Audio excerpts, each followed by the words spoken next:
All right, the first thing here is just some general information. Let's see, you can email me here at this address. Also, you can leave me a voicemail. And so during the first week or two, when people are trying to add the course, if you're going to be absent, can you let me know that you still plan on attending class?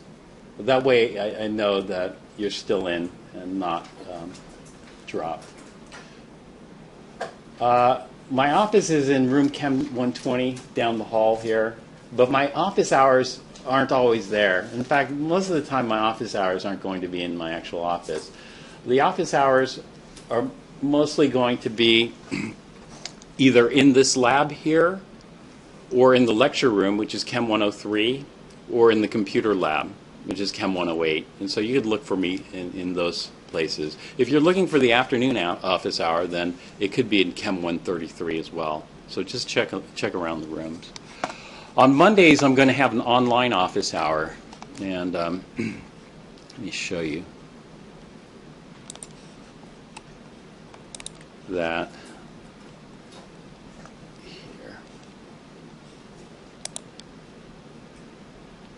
And last semester I used WebEx, and I was trying WebEx earlier the other day, and I couldn't get it to work. So my Zoom is now working. Last semester my Zoom wasn't working, and so this is just my Zoom number here for the meeting numbers.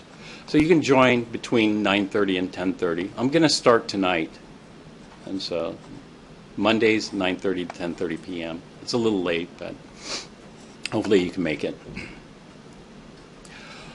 Also Tuesdays, 11:15 to 12:15. Tuesdays, those are our lecture days, so that will be in the lecture room, Chem 103. On Thursdays, 1:30 to 2:30. That you can check Chem 120. You know, that's going to be right before my afternoon lecture. So you can check Chem 120 or Chem 133. I'll be in those. All right. Let's see.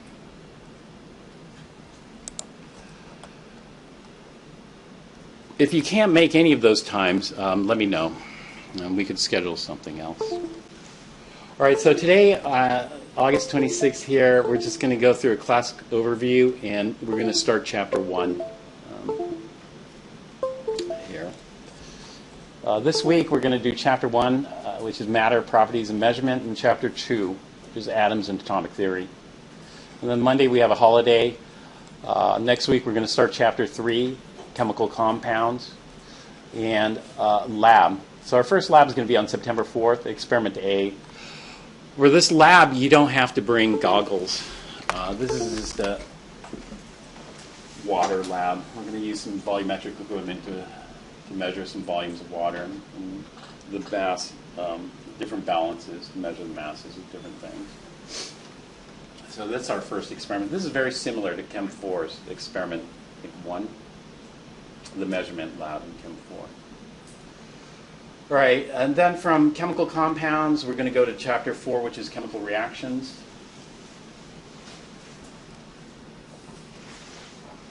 And we'll start a new experiment.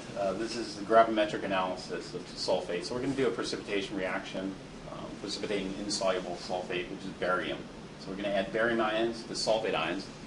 That's going to form barium sulfate as a precipitate, and then we're going to do some measurements and calculations based on that.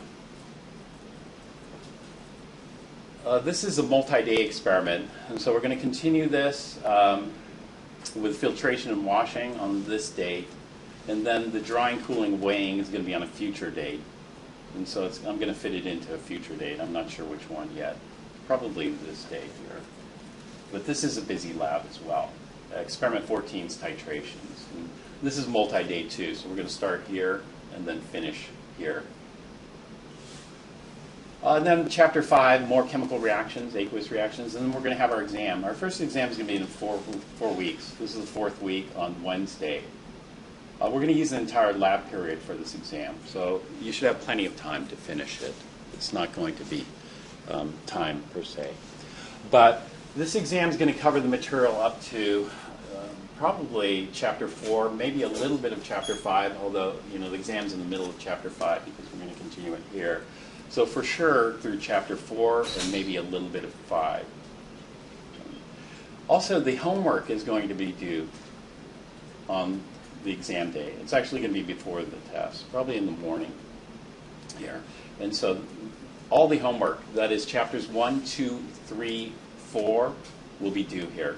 Chapter 5 won't be due, but you probably should do a little bit of it if we have some of it there. I'll tell you which problems would be relevant to the exam. All right, so homework due date on the exams. That goes for the next exam as well. And so we're going to cover a bunch of chapters, 5, 6, 7, 8, maybe 9, and that's going to be the next exam, exam 2, which is going to be in about another 4 weeks, and all your homework will be due on that date. Is that clear for the homework due dates? Okay, great.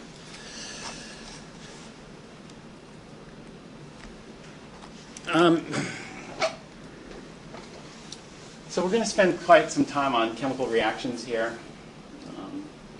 Chapters 4 and 5, plus some supplementary stuff that I'm going to add to that. And then we're going to switch to gases here. They're just the properties of gases, physical properties of gases. Chapter 6. We're also going to do some chemical reaction type labs, 17 and 18 here, and one other. I forgot to put that in there. I think I'll fit it in. And so this is going to happen over multiple days. So it's going to be like a hybrid experiment. It'll be clearer once we get to that date. Okay, then we're from gases. We're going to go to thermo in chapter 7 here.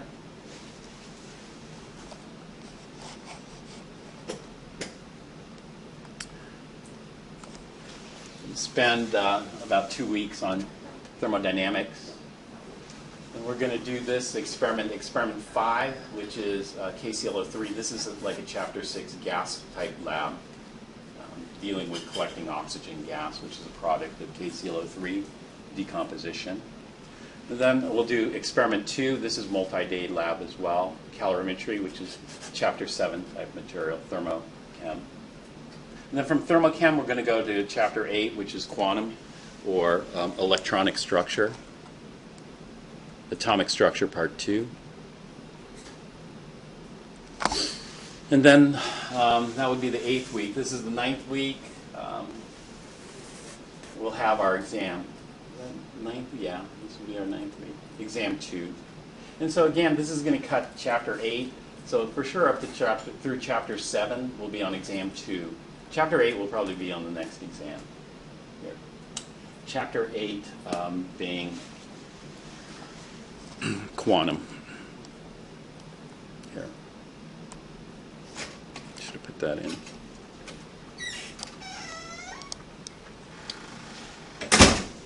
There's a chair there. You can pull it out. All right.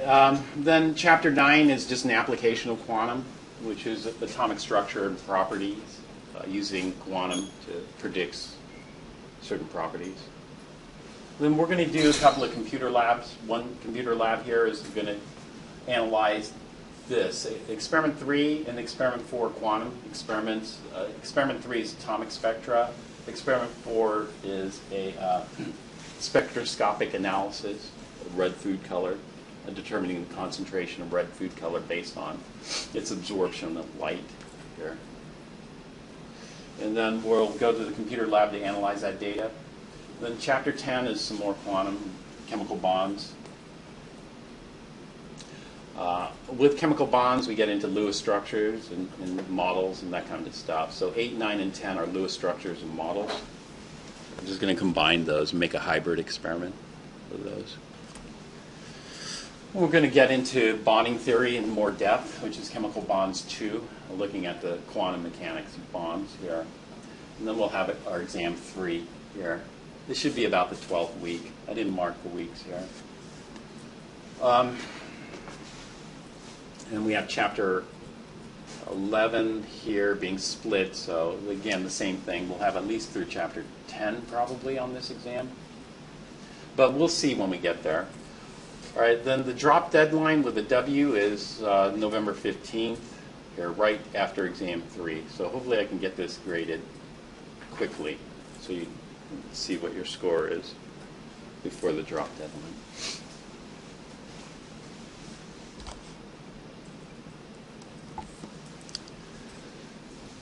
All right, so from chemical bonds 2, I want to do an application of bonds and structures like this. And so that's why I'm going to jump to chapter 17 from here. We're just going to touch on 2 sections of chapter 17. Chapter 17 is mainly covered in Chem 1B, but I want to do 1710 and 1711 out of these two, out of this chapter, because 1710 and 1711 deal with structure and acid and base strength. And so this is a good time to insert that in right after we cover Lewis structures and all that stuff. Okay, after we finish that, then we're going to go back to chapter 12, here, liquid solids, intermolecular forces, IMFs. And then we're doing experiment 11. Well, experiment 11 is more quantum, molecular orbital diagrams, that's MO. And we're going to use some computer. Haven't quite figured this lab out yet, but when we get there, we'll do it. Computers are often used for quantum calculations and stuff, but we had a quantum chemistry software package called Spartan, but our license is expired for that, so I'm looking at using Mathematica for this experiment. We'll see. Here's a chair if you want to sit down. All right, and then chapter 13 is Chem 1B. And so they reorganized the book. The way we've covered it and had it split, and our articulation agreement with UCs means that 13 goes into Chem 1B, not Chem 1A. And so I'm going to skip chapter 13 entirely and then jump to chapter 14. I forgot to write what chapter 14. Chapter 14, solutions. And I just forgot to write that in here. But we'll finish the semester off with dealing with solutions, molarity and solution stoichiometry and that type of stuff.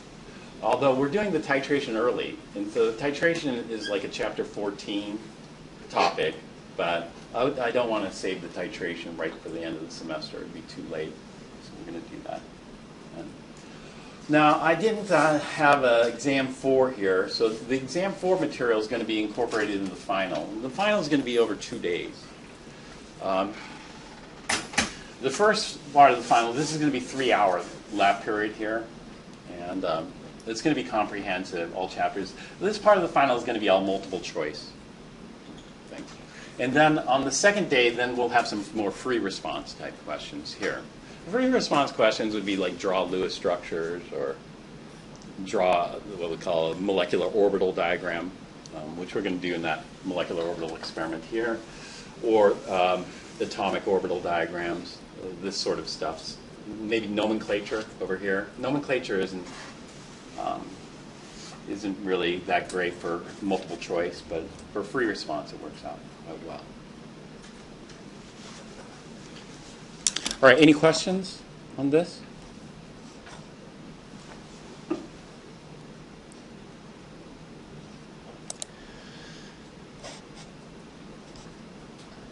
All right, there's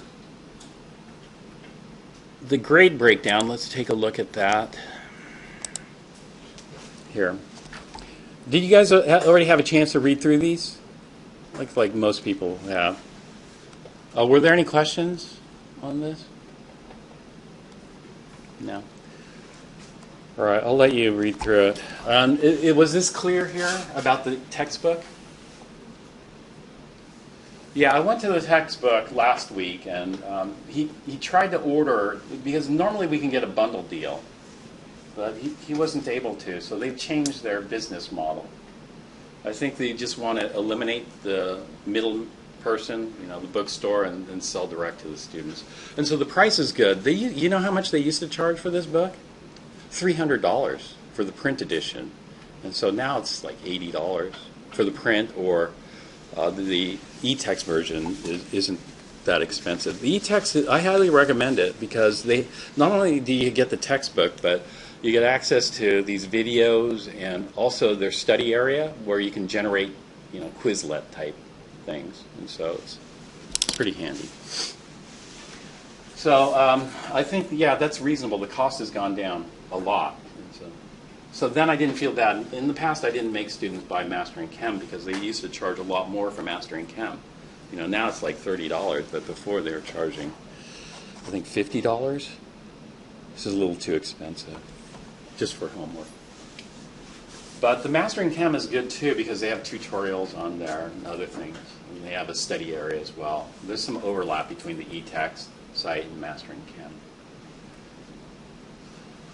You'll have to buy this. This is shrink-wrapped, loose leaf, Chemistry 1 Laboratory Experiments. The latest edition is the 2013, but if you have an earlier edition, that works fine, too. And so this is about 300 pages, so it's worth buying. It's only like $15, $16, $17, I think. Did anybody buy it? It's less than $20. And you can't print it out for that. You want to get a calculator. I assume most of you have a calculator, but the calculator that I recommend is one with an equation solver like this. This is a Casio, but the TI makes one. These are non-programmable. So the department has a non-programmable calculator policy. A lot of people with the programmable calculators will put in like the formulas and names for ions and stuff. It's nice to have it like a table like that, but not for the test. So there's quite a bit of memorization in Chem 1A with the ions and that type of stuff. We'll get started soon. But the feature for this is this can serve or it's not served, solve up to third order polynomial equations. And so you can easily do quadratics on this. In Chem 1B, you have to solve the quadratic equation, but you have to solve the quadratic equation with things with like 5 sig figs, or stuff. It becomes just a headache. Not terribly difficult, but just time consuming. And so if you have a calculator like this, you can solve the quadratic very quickly. You'll also need a quad-ruled composition notebook with sewn binding. They have these for $2.99 plus tax at the bookstore. And it's like one of those composition books, except it's graph paper ruled. And the one they have there has a light brown cover. I took a picture of it to show you, but it's in the arts and engineering section. There are a whole bunch of composition books there, and you'll find it. And I asked them to order some. I think they had about 10 of them in stock, but they're getting more. Also at the bookstore, they're going to have these. I assume everybody has visor goggles. These are the only goggles they have at the bookstore. If you didn't have Chem 4 here, you might have a different pair of goggles. And I have to take a look at those because there are two types of goggles that you commonly find. You have the ones with splash protection. The splash protection one have a good seal around the cheekbones here. But you have the impact protection. The impact protection would have good protection for impacts toward your eyes. And so like the Home Depot goggles, most of those aren't for splash protection. They have ventilation holes in the splash area. So you'll have to take a look at the goggles if you don't have visor goggles. We probably have leftover visor goggles. We have a whole bunch of used visor goggles from COVID, where these are pre-COVID, and the students weren't able to pick them up because we shut down the whole school during COVID. So those will probably be available as well. All right, optional materials, like a Sharpie pen is very handy for labeling glassware. A lab coat, I recommend. They're cheap now. You can buy a lab coat for like $15 off Amazon. Those work just to protect your clothes. If you want to get a good quality one, that one that also is fire resistant, then you need a 100% cotton lab coat. Those are a bit more expensive, but it depends on what you want. These are required. Like at UCLA, this would be required. Nitrile gloves would be required. You can buy nitrile gloves Nitrile gloves have good breathability and good chemical resistance. The chemical resistance of nitrile gloves is much better for the type of stuff we do than latex gloves. All right, any questions on this? Right. Uh-huh. In class, yeah. On the test, use your backup calculator. Yeah.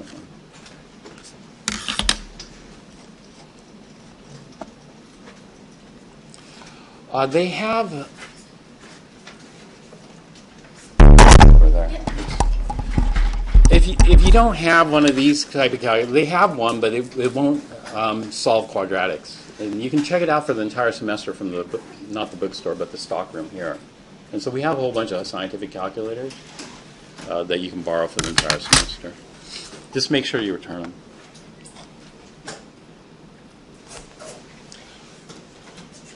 All right, I'm probably going to drop one homework. I gave one additional homework assignment. You know, here I had 14 homework assignments for the 14 chapters that we're covering, but I did one extra homework assignment.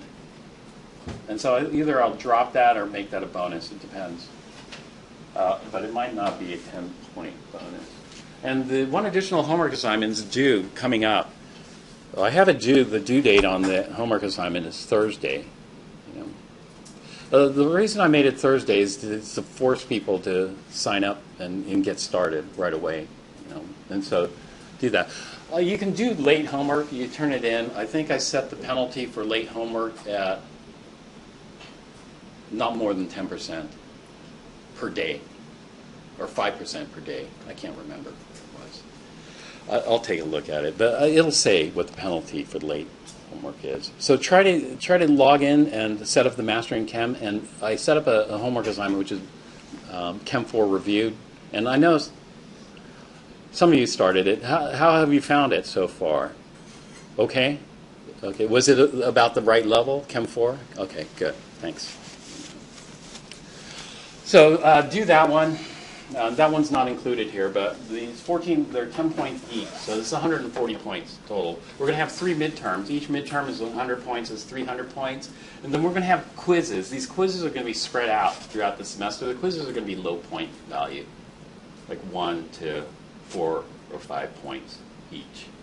5 points is kind of high point value because that would be half a homework assignment. And so they're going to be small points. And these just depends. When there's time, we'll do a little quiz. The labs, we're going to have 2 types of reports. We're going to have just the fill-in-the-blank report. If you look at the lab mail, these reports are going to be very similar to Chem 4. You know, this question, fill-in-the-blank kind of thing. And most of the labs are going to be like that, fill-in-the-blank. Those are 10 labs. 1,550 points total. And then 2 of the labs, the first lab, the sulfate analysis, I'm going to have you write a more formal lab report. A more formal lab report is going to have an abstract, introduction, et cetera, et cetera. We'll talk more about this as we go along. We need to do this because, like at UCLA, all of the labs are formal. You know, all of the labs you have to write an abstract and intro, all this. And they end up being like 5 pages long or something. But after you do a few of these, then it becomes easier. The first one's always hard. Sure.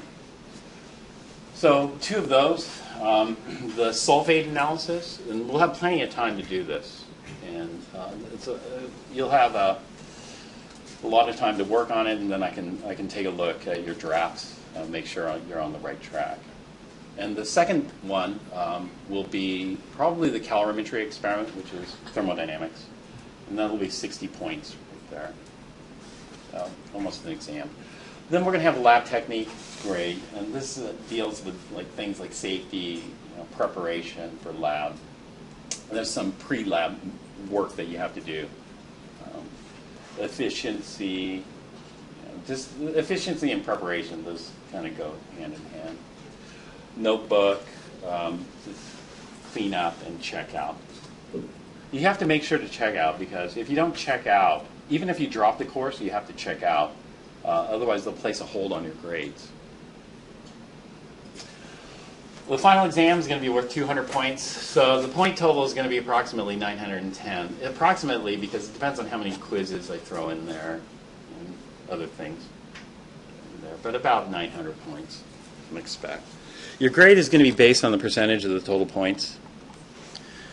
And so I made the cutoff here. So the cutoff is going to be 88%. That's a firm cutoff because that's kind of a wide. Normally it's a 90% as a cutoff, but because the exam might be a little hard, I'll drop it down to 88. And so, I mean, if you're like at 87.5, I'll round it up. You know, but you got to be at 87.5 because I can't keep dropping it down. So you can count on that. This is pretty firm too at 78% for B. The C cutoff is pretty wide. It goes down to 65%. I know a lot of people have a 70% cutoff, which I think is a little too narrow for the C. So 65. D's 55. And then 54 and below is an F. But like at a school like UCLA, they're going to have the lab and the lecture classes separate. So you have like a 1-unit lab class. Since we can't do that here at El Camino, they require us to do this. And so they require us to treat them as 2 separate classes. But the problem is if you fail the lab, you know, then what does that mean for lecture? And what that means here is if you fail the lab, you fail the lecture. That's part of our articulation agreement. So we can't get around that. So even, and this has happened before, I had one student on the test, maybe they had the class before or something, but on the test they were getting A's, but they never showed up to lab. And so they couldn't pass the class, unfortunately. I made it clear, I don't know why they didn't attend the lab. But lab attendance is mandatory. And so that brings us back up here. You know,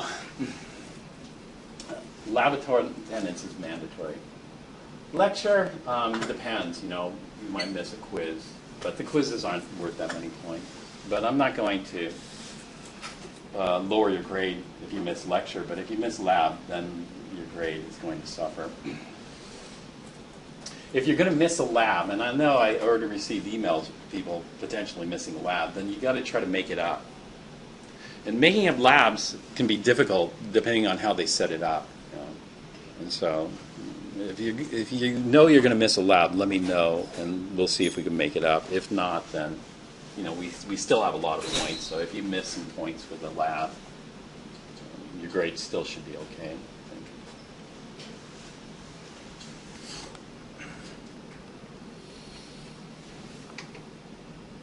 All right. Well, getting back to the question about how many hours you study outside of class, you know, when I transferred to UCLA, you know, I was taking this class, physical chemistry, which is like physics and chemistry combined. Physical chemistry. Physical chemistry is a notoriously difficult class. You know, a lot of people, and these are chem majors. A lot of chem majors end up failing the class. And so they actually sell bumper stickers. The bumper stickers, they say, I pass P-Chem, because it seems like it's one of these barriers, one of these big high hurdles that you have to get over to make it through. But in that class, I found it pretty tough. And I was sitting next to the person who had the high score in the class. And on the first exam, I blew it. You know, there's only one midterm and one final. So if you blow the midterm, it's like, oh, it's pretty grim, the outlook, you know. And so my grade was like all on the final. So I had to do well on the final. So at that point, I started reading all these books, how to study, all this other stuff. And then I tried all these techniques, you know. A lot of instructors, like, biochem. I remember my biochemistry professor gave us like a 20-page handout, how to study biochemistry. And I tried all those, but you know, some worked, some didn't. Like one of the things was like find the quietest room possible to study. So the quietest room I was thinking would be like in the basement of Powell Library. Powell Library has like 5 floors underground. So I went down to the bottom of Powell. but every little noise, like you'd hear because it echoed, you know, and so it wasn't very effective. So then I switched to the noisiest place I could find. The noisiest place I could find with white noise was like Kirchhoff Coffee Shop, and so I liked that a lot better. But you find a way to study. But one of the things that this person did was this person sitting next to me that got the high score on the test. I asked him, what do you do? You know, because I was studying. I spent all my time studying. I didn't do anything else. I just studied, and I still didn't do that well. Not on the midterm. And he told me that one of the techniques is to do every single problem in the homework. And I thought, how can you do every single problem? One problem takes me 1 hour to do. And there's no way I have enough time to do every single problem. But the way you do every single problem was different. You know, how this person did every single problem was they'd read the question and then read the answer in the solutions guide. And at UCLA, they have the complete solutions guide. Actually, here at El Camino, we also have the complete solutions guide. There was one copy of the complete solutions guide at the bookstore left when I was there last week. I don't know if it's gone. But you probably can also find it online. It was for the 11th edition. We're actually using the 12th edition this semester, which is new. Chem 1B, they're using the 11th edition. So when you go in there, the book is going to look totally different. It's going to have a white cover versus black cover for us.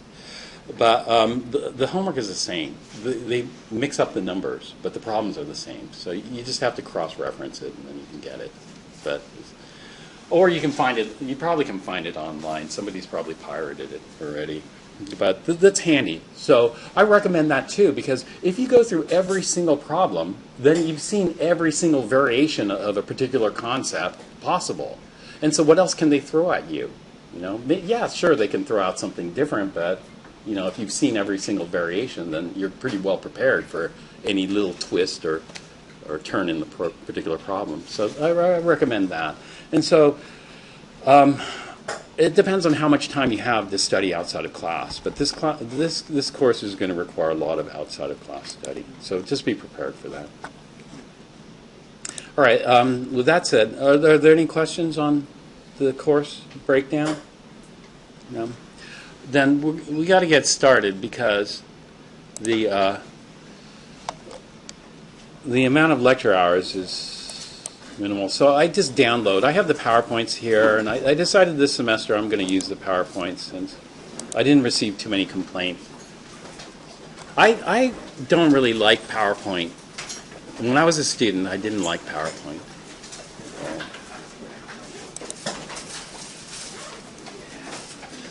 If the sentiment goes that way, that you guys don't like PowerPoint, the majority, then we can switch.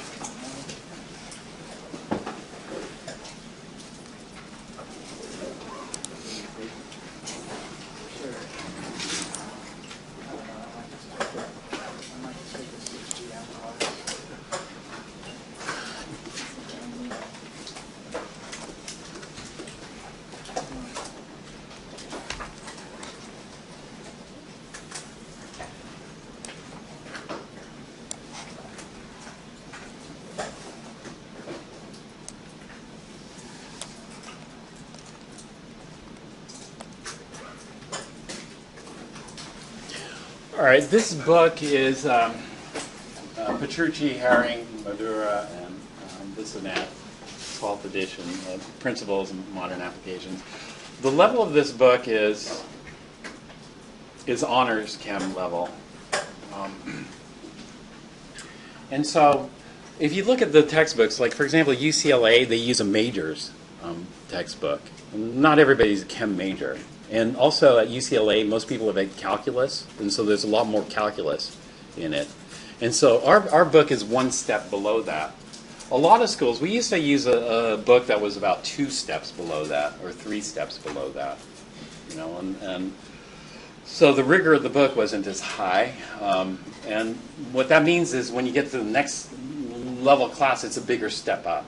You know, and so this is why like Chem 4 here is a bit more rigorous, so that the step up between Chem 4 to Chem 1 isn't as high. You know. And so it's a smoother transition. So that's why we're using this honors level book, because it'll make the transition to higher level classes a little bit easier. But the problem is that a lot of people find it difficult, the reading in this book. But if you find the reading difficult, we have some lower level textbooks in the Chem study room. Do you guys know the Chem study room? I think we should still have those. Those are next to the Chem computer lab over in the hallway over there. You'll probably see it. All right, so we're going to talk in Chapter 1, we're going to go through the scientific method, and then we're going to talk about the properties of matter and matter itself, classification of matter, measurement of matter in units, density in percent composition and problem solving, uncertainties in scientific measurement, and significant figures. And then we're going to do a lot of conversion factor calculations, or dimensional analysis, or factor label, all the same thing. And that's not really clear here, but the bulk of this chapter is conversion factor type calculations, and challenging ones at that. And so look at the homework for that. In addition to this, if you want to go to conversion factor calculations or dimensional analysis, then we probably should take a look at Appendix A.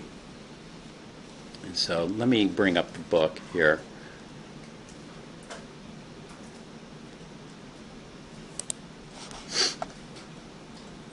Hopefully I'm not logged in anymore.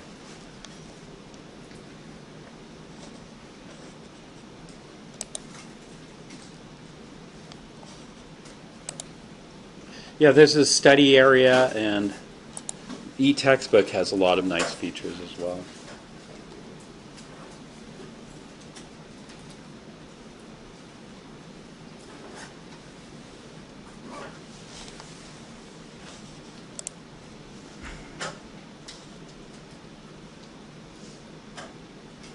So spend a little bit of time looking at this, but Appendix A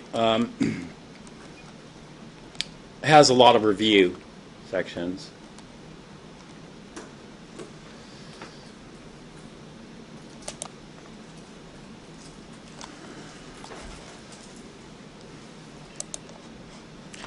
So for example, exponential arithmetic, getting things out of scientific notation and adding them, or subtracting them, or getting them to the same exponent and then adding or subtracting them. Just some math review here. Also calculator, how to input it efficiently. So if you use the EXP key or the EE key for scientific notation, that speeds things up. I assume everybody uses those already. If not, take a look at this. So, logarithms,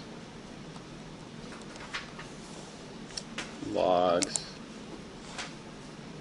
algebraic operations, quadratic. I think there's one homework problem that will do the quadratic, so you don't really have to worry about it. There are a number of homework problems that we're going to have to use this method. Because sometimes, let's say you need to solve a third-order polynomial equation or a fourth-order polynomial equation. Can you do that? Do you remember how to solve third-order and fourth-order polynomials from math? Kind of, yeah, graphing or whatever. Well, there's faster ways of doing this. One of the faster ways of doing this is the method of successive approximations, which is just guess and check. And so here's a quadratic. You can use the quadratic formula to solve this. Or not. It might be faster to use the guess and check method. And so we're going to be using this. Here's a fifth order. Could you solve this easily, do you think?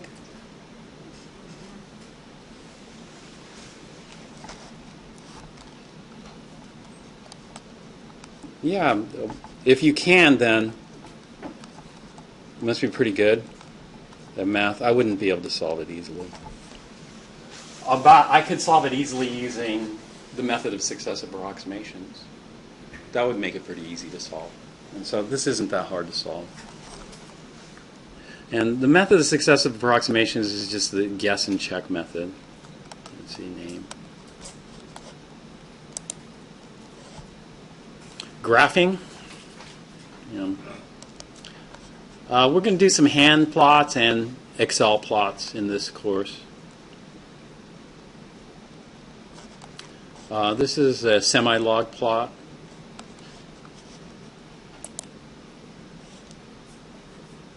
All right, here. A5. So A5, you should read this in addition to Chapter 1. A5 is using conversion factors dimensional analysis. So most of these conversion factors are just these simple definitions. This definition, 1 meter is defined as 100 centimeters. Usually with the definition, we have 3 lines here. And this is exact. How many sig figs in 1 meter? How many sig figs? 1 sig fig? 1 sig fig means it's quite uncertain. If you have something with 1 sig fig, I hate 1 sig fig because 1 sig fig is just not very precise. You should be able to be more precise. Because if you're talking about 1 sig fig, it's anywhere from, like for example, how deep is this cabinet? I'd say that cabinet is about 1 meter deep, right? How precise is that? Do you think it's exactly 1 meter? So is that the same as this 1 meter? When I say this cabinet's about 1 meter deep, is that the same thing as this 1 meter? When I think about this 1 meter, is it about 1 meter, anywhere from maybe 3/4 of a meter to 1 1/4 meter? Think in that range? Yes?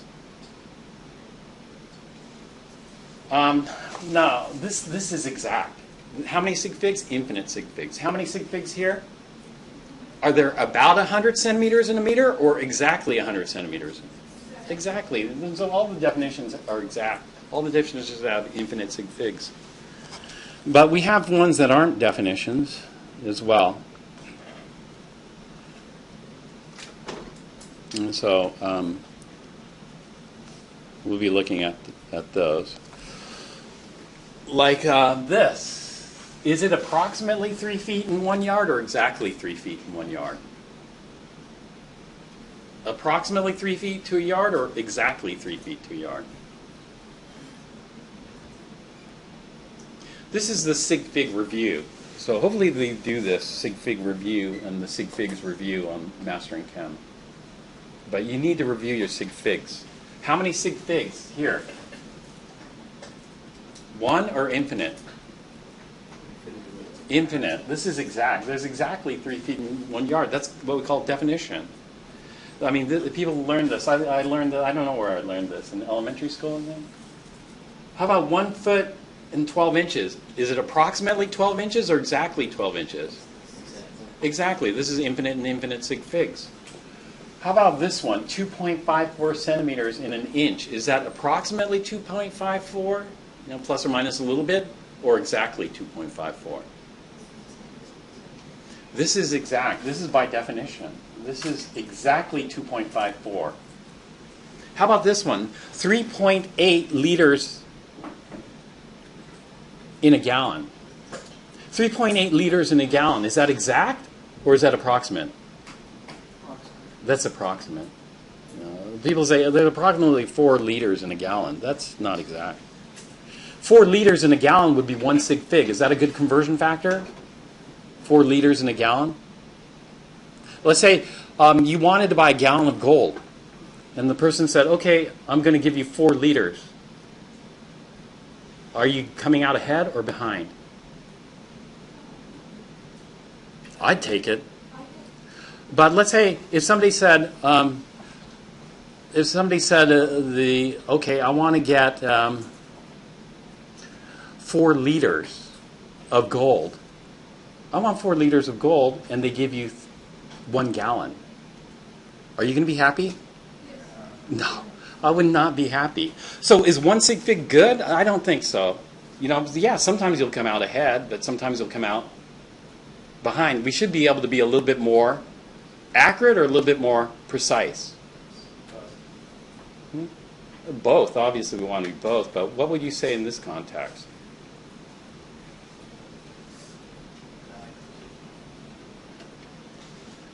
we should try to be a little bit more accurate, or we should try to be a little bit more precise. And actually, we should try to be a little bit more precise. Accuracy depends on, what are they using to measure it? Some people might say, I have, powerful vision. I could look at something and say, that's 1 gallon of water right there. Would you trust that? Probably not. You probably want to measure it. You probably want to measure with volumetric, glassware and this kind of stuff.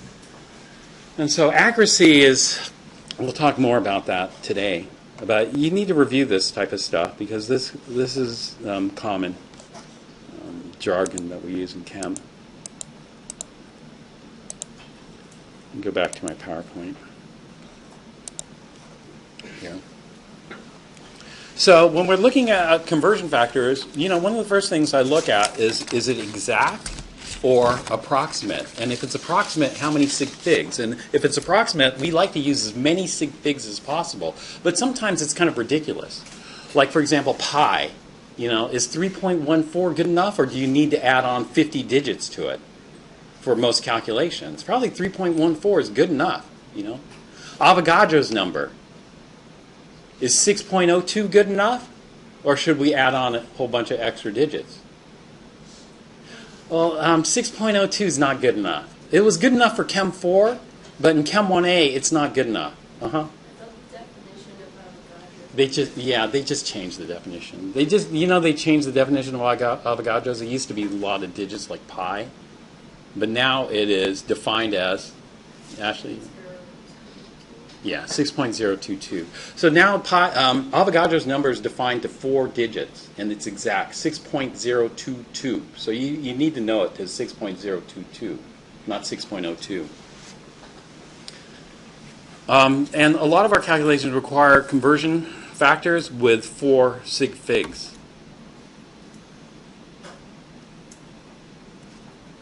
So let's talk about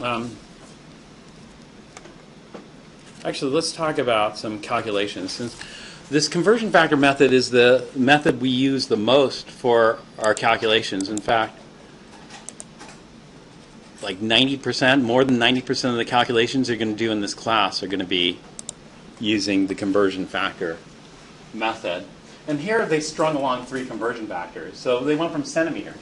Now, we could go straight from centimeters to yards. A lot of people do this. But do you have it memorized? Do you have the conversion factor from how many centimeters are in a yard? And do you have that memorized to 4 sig figs? If you do, I would be surprised. Sometimes I see this. I see that people will just Google it, and then they have one conversion factor, and it goes straight from centimeters to yards. But then I know that they had to look it up because, I really doubt they had that memorized. If I see that on a test, then I'll become very suspicious, actually. And I've seen that kind of stuff. But anyway, here, this is fine. We know centimeters to inches. We know this definition. Most people have this memorized. In fact, you should have this memorized. There are exactly 2.54 centimeters and exactly 1 inch. And then we can go from inches to feet, and then feet to yard. And so these 3 conversion factors, a lot of people know those already. If you forget a conversion factor, then that shouldn't stop you from completing a problem. So if you forget a conversion factor on a test or something, you can ask me. I'll take a small penalty. But if it means the difference between getting an answer and not getting an answer, then you have 2 choices. One, you can take that small penalty, or you can make a little assumption, assume that this is close. But if I see a conversion factor like this, 1 meter is 39.37 inches, then I'm going to question that. Did you have that memorized to 4 sig figs? Does anybody have this memorized? Would you even bother memorizing this? No, there's no reason to memorize. Why would you memorize that? Because what we could do is we can string together a bunch of conversion factors and get to inches. So I would go from meters to what? Meters to centimeters, and then centimeters to inches, and then you have it. Meters to centimeters, 100 centimeters is exactly a meter. Inches to feet, that would be, that's already, people have that already memorized. All right, but what do we do if we do this? we have meters to inches, but what if we want to go from square meters to square inches? Do you have that one memorized? Or what if we wanted to go from cubic meters to cubic inches? Do you have that one memorized? No. And so there are going to be some conversion factors that we raise to higher powers. And those ones, we just take our base one. So for example, if we want to go from feet to meters squared, then what we do is we take just the linear ones, the ones that we have memorized, and then just square those. And so here is the way we do that. This, I don't like this. Why? Because this is just more memorization that you have to do. We don't need to memorize this. We don't need to memorize, well, these are the same. They've just been inverted. And so what they're showing here is they want to make sure the units cancel out. Oh, okay. What they're showing here is this. They're showing canceling one of the meters out. So if we cancel one of the meters, that leaves 1 meter left. And that we got to cancel out. And we can cancel out the second by just repeating this. And so here they're just writing this. The way I do it is I just square the whole thing. So rather than writing the second one, I'll square the whole thing, and that gives me, well, if you square the whole thing, then algebra tells us it's going to be 39.37 squared, inches squared, 1 squared, meter squared. But I wouldn't even do this because this is an additional conversion factor that's not necessary to memorize. And so the way I would do this is a bit different. Okay, and then they do the same thing here. They want to convert from square inches to square feet, and so they just double this. And then when you double that and multiply, you'll get the squared. And so here's what they're doing here. They're just squaring the whole thing.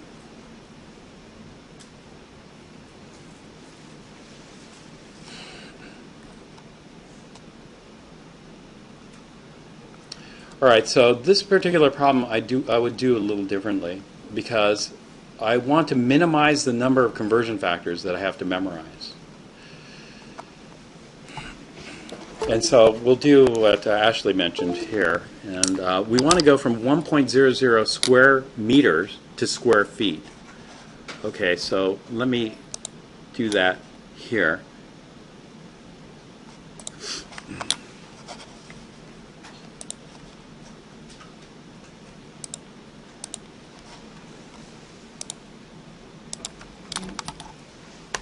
I lost my chair, but stand up and do this.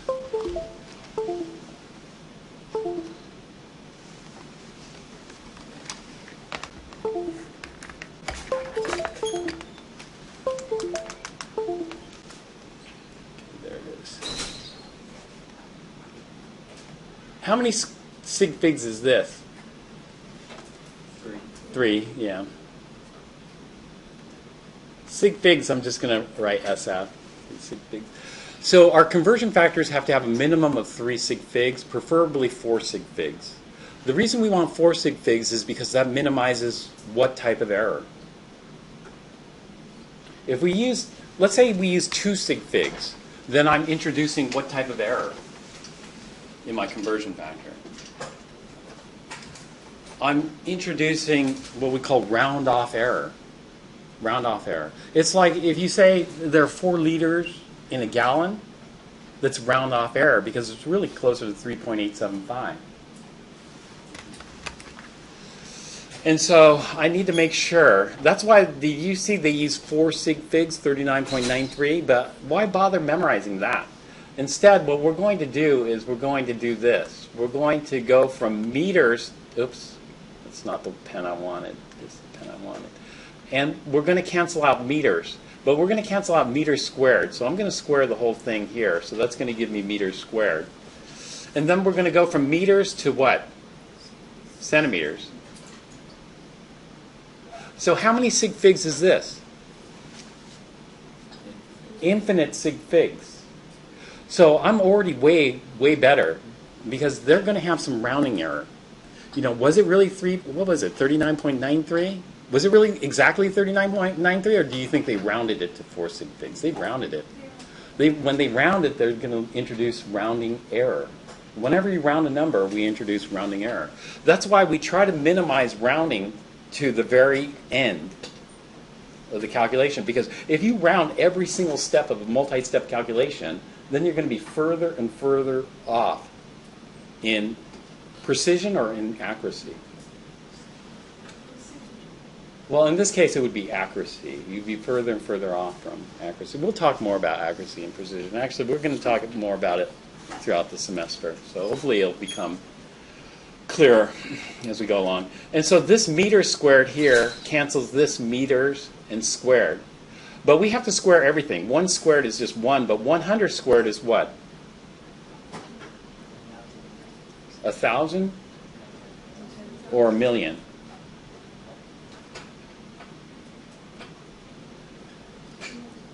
A 1,000 or 10,000? 10,000. It's 10,000. I'm not going to do that. I'm just going to punch it in the calculator. All right, then from centimeters squared, we're going to go to inches. Oops, they're exactly 2.54 centimeters in 1 inch. So let me fix that here.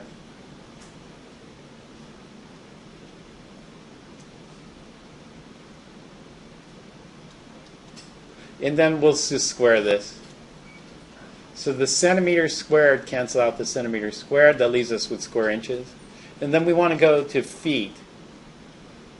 And so, what is it? 12 inches in 1 foot. So in terms of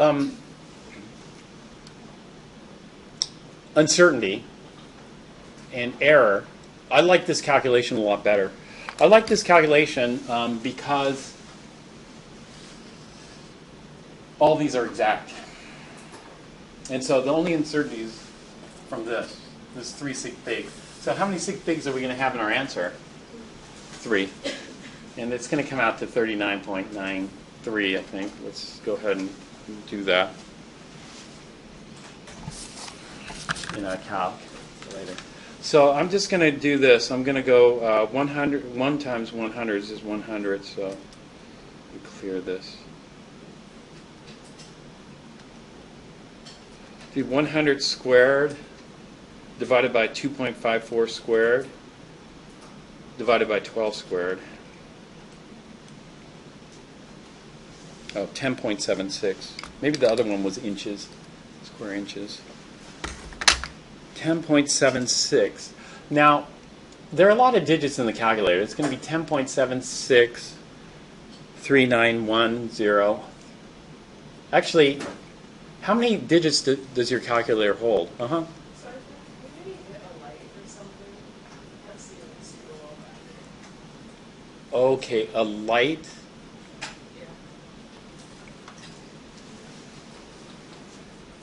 You can't see the screens. Okay. You want me to kill this light here? Let me try that.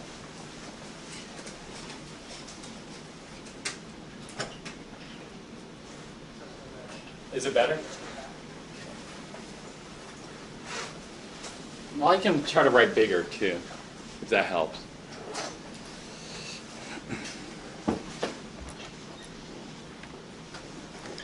How many digits does your calculator hold? Does your calculator hold an infinite number of digits or a finite number of digits? Do you know how many digits your calculator holds? I know how many digits my calculator holds. It holds, how many does yours? Mine holds 10. Why do you care? Because of some calculations. 10 digits includes like zeros in front. So let's say the number, if it's not in scientific notation, or 10 digits? Yeah. Mine holds 10 digits. So sometimes, why do you care? I care because of this, because of rounding error. Let's say the true answer is 99.9999999%. Let's say that's the true answer. How many digits is that? 1, 2, 3, 4, 5, 6, 7, 8, 9, 10. Oh, let me go 11. 11 nines. If you have 11 nines and that's the answer, what's your calculator going to do? Well, it only has 10 spaces. Will it leave it at 99.999 or will it round it? It's going to round it. And so do you know what your answer is going to come out to in your calculator? 100%. But is that correct? No. And so that's why I pay attention to how many digits my calculator has, because I worry about rounding error. Because sometimes it might say 100%, but it's not really 100%. It's close to 100%. So we should keep it Yeah, so what we do here is this. If I had this, I would carry an extra digit sometimes. It depends on the question. And so one way I keep an extra digit is by what I do with this last digit here. And some people will do this. They'll carry one extra digit so they don't have to round. And so this is what, 5, 8, 9, 10. And the one extra digit they'll subscript like this.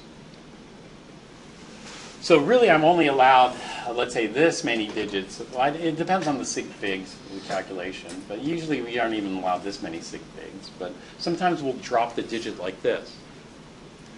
Otherwise, we might miss that. And so it would be like, how much lead is in the water? Percent is a lot, actually. How much lead is in the water? Oh, the water is 100% pure. It's got 0% lead. But maybe there was 0.00001% lead. What would you rather know? Would you rather have somebody tell you it was 0% lead and then 100% pure because it rounded to that? Or would you rather know it was like maybe 1 part per billion lead? And so it depends on the problem. And, sig figs and other stuff. So this is why sometimes I'll pay attention to it. But for our calculations, we're just going to round this. How many sig figs am I allowed for this? 3. 3. And don't forget the units. If you don't have the units here, that's a problem. That should be feet squared.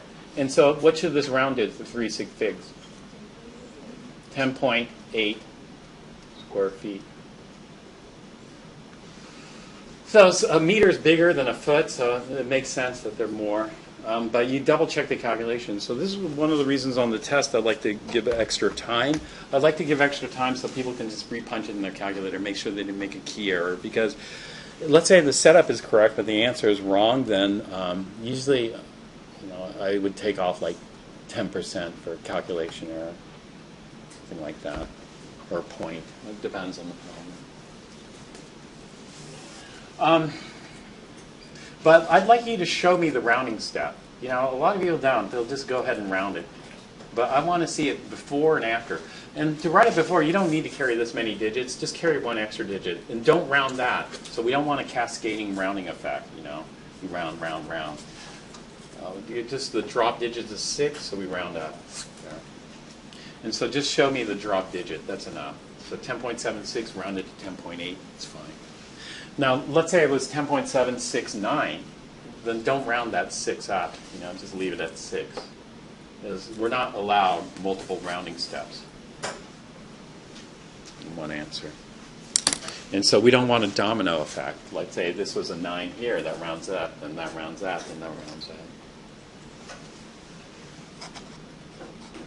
Professor, is the same thing goes to the exams? Yeah. Yeah, so, we're going to be doing these kind of calculations here when we're doing.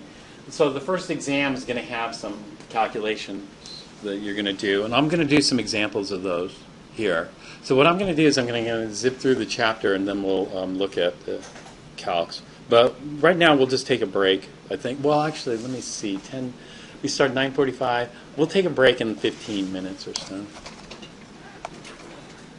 If you need to, you don't have to worry about stepping out of the class if you need to take a break sooner. It's fine. Okay, let's go back to the PowerPoint here. So I think a lot of this chapter is this unit that they call the conversion factor calculations or dimensional analysis. But let's review some of this stuff, like, for example, the scientific methods. The scientific method, science, there's not like a fixed step-by-step method. This is the scientific method. Science happens in a lot of different ways. Like, some of it serendipitously, just by chance. Others through a certain method. And when you're working in science, oftentimes we'll just follow the scientific method. It gives a sound way of approaching scientific problems. And so what is the scientific method? And, well, can somebody summarize the scientific method for me?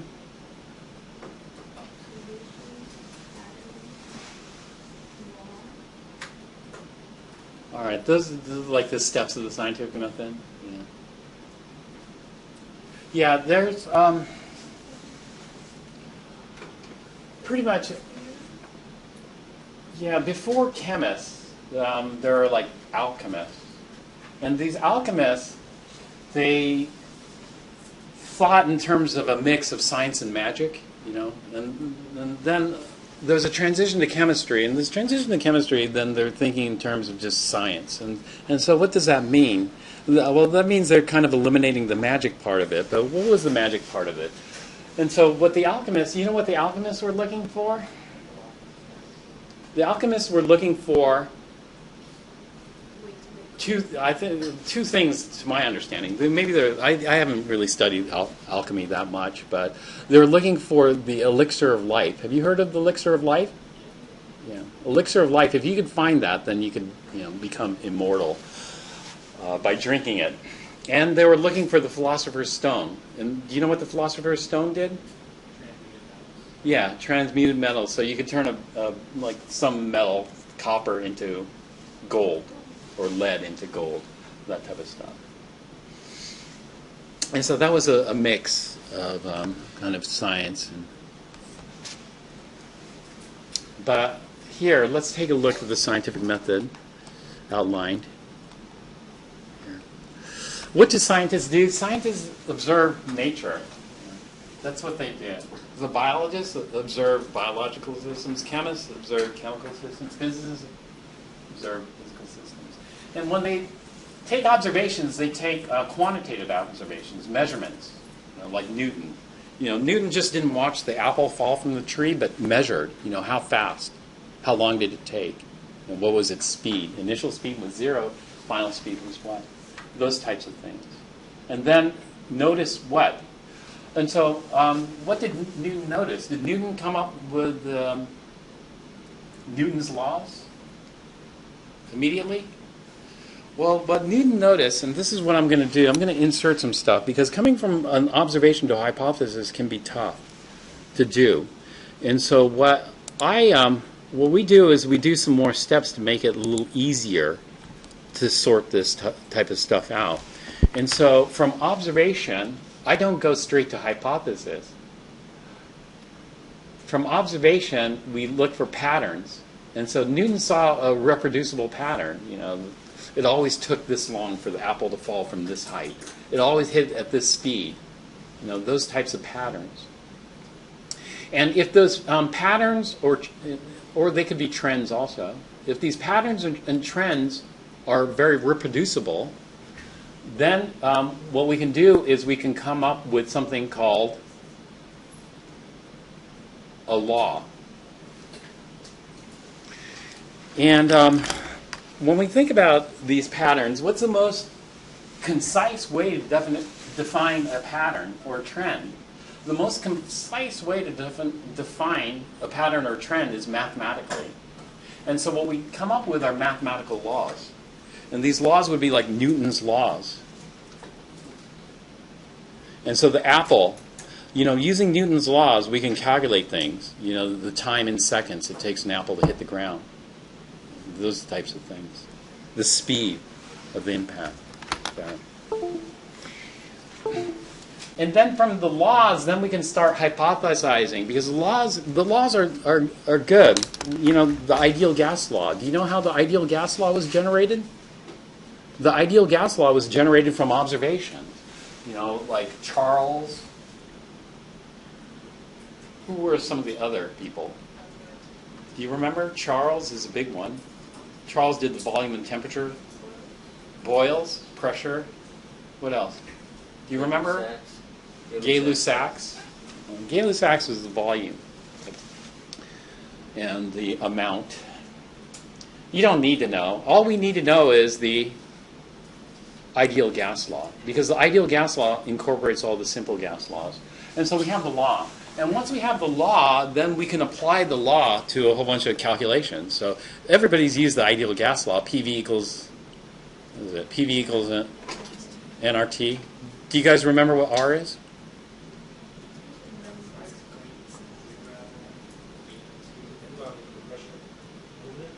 It doesn't depend on, well, it depends on the pressure unit you're using. And memorizing a whole bunch of different R values, depending on if you're using torr or atmospheres or bar, is a headache. And so the best thing to do is just memorize one of them. And which one do you have memorized? Do you have the one with pressure units in atmospheres, or do you have the one in bar, or do you have the one in torr memorized? Or none of them memorized? Well, we'll just do a little quick aside. I only have one of them memorized. I only have one of them memorized because I'm trying to minimize the amount of memorization I have to do. My memory is very limited. In fact, I keep forgetting things. But this is the one, 0.08 and 2, and what else did you have? 1, 821. That's the one you have memorized in Chem 4. Unfortunately for Chem 1A, 3 sig figs is not enough. Yeah, 0.6. We're going to memorize it to 4 sig figs, sorry. But the Chem 4, 3 sig figs is not enough because that's going to introduce more rounding error, and some of our calculations we want a little bit more precision, or we want a little bit more accuracy. Obviously we want both. But when we talk about sig figs, are we talking about precision or are we talking about accuracy? Actually, we're talking about precision. We'll talk more about it later. And so this is a little bit more precise here. You know, what would be less precise? What would be less precise would be 0.082 or 0.08. 1 sig fig. 1 sig fig would be a lot less precise. We want to kind of pinpoint things. And so therefore we want to be more precise. So the more sig figs we have, the more precise we are. And so sig figs and precision go hand in hand. Like say you buy a high precision balance. A high precision balance, let's say you want to weigh your pot of gold. You know, if you weigh your pot of gold with a low precision balance versus a high precision balance, what's the difference? Who cares? You know, you can buy a low precision balance cheaply. High precision balance is going to cost more. You know, which one's more accurate? We don't know which one's more accurate because accuracy deals with calibration. Were they properly calibrated? Are they reading the correct amounts? You know, accuracy is what the people do. When you go to the gas stations, you'll see a little sticker on there saying it's been calibrated. You know, it's been tested for accuracy. When you buy a gallon of gas, are you really getting a gallon? Or you go to the supermarket and you weigh a pound of apples, are you really getting a pound? That's accuracy. Even though the balance is very precise, you go to the supermarket balance has a lot of sig figs. But it doesn't necessarily mean it's accurate. Because, for example, what if there's unscrupulous, like, you know, this is why people go check. You know, they do the verification because, you know, sometimes the balance can go out of whack. Or sometimes, you know, somebody's trying to increase a profit margin or something. I don't think maybe that might happen or might not happen, but there could be unscrupulous individuals, you know. And so even though they might measure it precisely, you might not be getting what you think you're getting, and that's accuracy. And so accuracy is a different thing. But anyway, so we want to be a little bit more precise with our R. So this is going to be in atmosphere. So it's liters times atmosphere divided by, what were the other units? Liters atmosphere per mole Kelvin. So this one you'll have more time. This is in chapter 6. We do so many problems with this, then it becomes routine. You know, the more you use it, the easier it is to remember. You know, this is like the whole thing with advertising. If you see it every day, then you'll remember it. But if you don't see it every day, then you start to forget it. And so this is one of the things I like to do that I wrote in the syllabus there, is I like to go through my notes every day. That way I don't forget. Otherwise I forget things quite quickly because my memory is not so great. But this one we don't have to memorize now, but there are others we need to start memorizing. One of the ones we need to start memorizing is this. 1 inch is defined as how many centimeters? 2.54 centimeters. Exactly. I'd like you to memorize certain exact conversion factors. Some of the other conversion factors, like gallons to liters, 3.785 liters in a gallon, you don't have to memorize that. That will probably be given. Or pounds to grams. You know, how many grams are there in a pound? Is that exact? These aren't exact, you know. And so these ones are to 4 sig figs. The more you use it, the more you'll remember it. But if you don't use it that much, then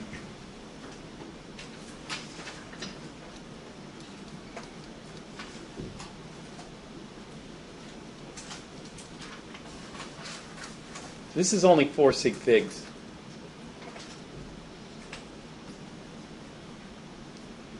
And a lot of people have this one memorized. What was it? 453.6? 454? I don't, sometimes I have trouble memorizing the grams. So I just memorize one of them. And the one I memorize is usually this one. I usually memorize this one at 2.202 pounds per kilogram. So kilogram, this is to 4 sig figs. A lot of people say there's 2.2 pounds in a kilogram, but that's only 2 sig figs, which isn't good enough for a lot of our calculations.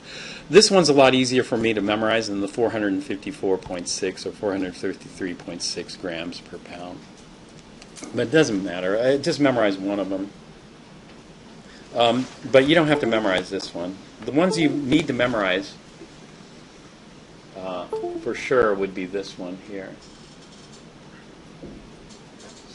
by definition.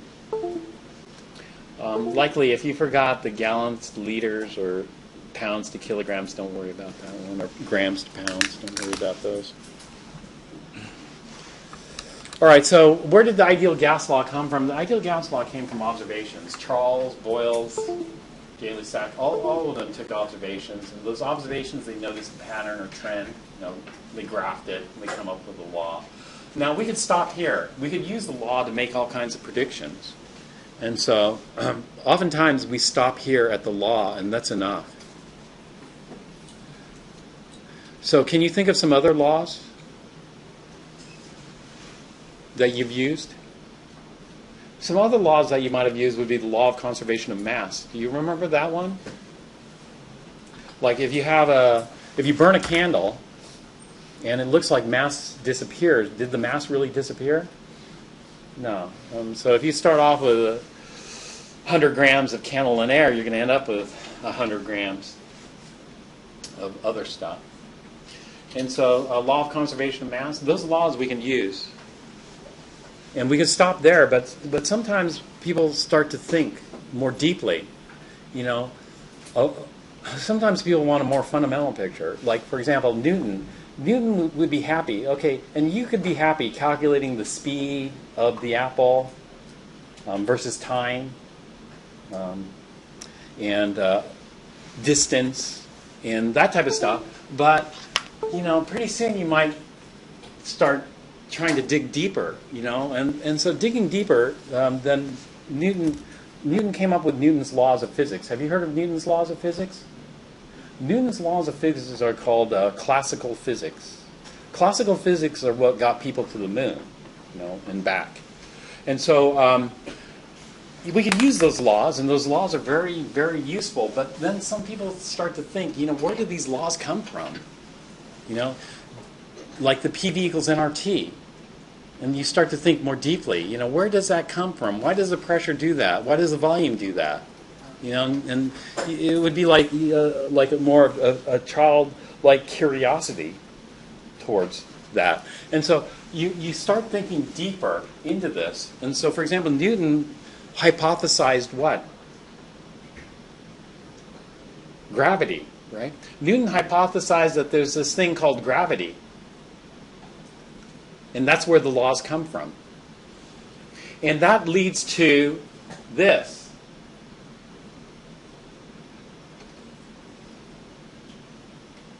Gravitational theory. Right? There's two bodies and there's a force of attraction, this gravity, right? That kind of thing. And these theories can be further modified, you know, to like, what is it? Whatever. General relativity, special relativity, etc. And so this is typically the way it happens. You don't just watch an apple and then go, okay, we're going to hypothesize that there's a thing called gravity necessarily. What we do is we look for patterns first. And so this breaks it down into simpler steps, so we don't have to come up with a hypothesis. And so when you're doing day-to-day science, this is the easier thing to do. It's like I was watching this YouTube video about this psychologist, and they do the same thing in the social sciences. She was saying that she takes all this data and throws all the data on her floor, grabs a chair, and then just stares at the data and looks for patterns. You know, and then based on these patterns, come up with these things, hypothesis, etc. All right, let's stop here. We're going to take a break, and then we'll start again. So we'll take a break for 15 minutes, and then. And so, somebody tell me the difference between a hypothesis and a theory. What's the difference between a hypothesis and a theory? So, for example, if somebody said, my theory about who murdered so-and-so is this, was that a theory or is that a hypothesis? That should probably be more of a hypothesis, unless what? You've done a physical experiment? Maybe unless everybody agrees with your theory. Because a theory should have widespread agreement amongst scientists. So if your theory was so-and-so committed the murder, then, you know, if there's widespread agreement, then yeah, that would be a theory. But if it's just, maybe not, maybe my theory is somebody else, then that should be labeled a hypothesis, because the difference between a hypothesis and a theory is they're the same thing, except a hypothesis is more tentative, less agreement, whereas a theory should have consensus, widespread agreement. And so when a lot of people say, well, my theory about this is, really they should be saying my hypothesis about this is this. But since it's mixed up anyway, you know, people use them interchangeably all the time, that, you know, you come to understand that, yeah, they might not be talking about a theory. They might be talking just about a hypothesis. What's the difference between a theory and a law? Can somebody tell me? Done?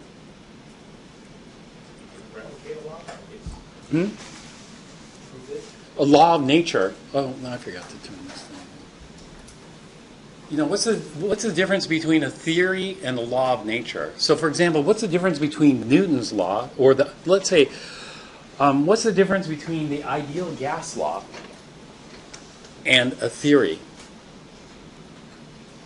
You know what the theory for the ideal gas law is called?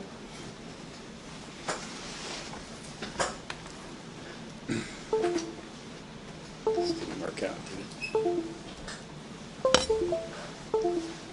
Well, let me go back and tackle that, because that would be the difference between a hypothesis and a law and a theory and a law. But let's first iron out the difference between a hypothesis and a theory. So number one, a theory, in order to be called a theory, one, there should be widespread what?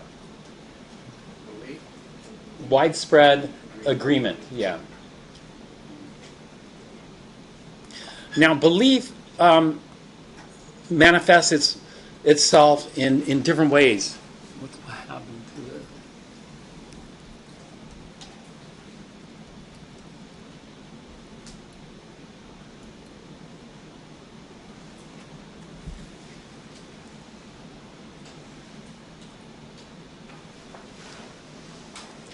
That's the difference between the science and other things. You could have lots of beliefs, but science has a certain way of believing or making you a believer, right?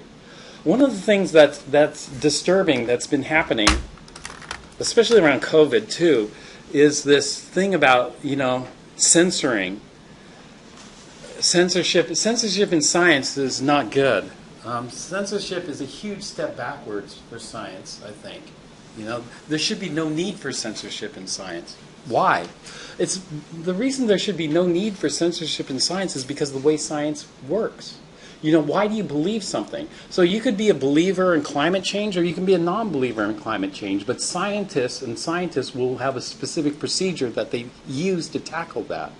And so, I hear a lot of talk, okay, we should censor all the non-believers of climate. I don't think that's the right direction we should go. I think that's absolutely the wrong direction we should go. There should be debate, and there should be strong debate.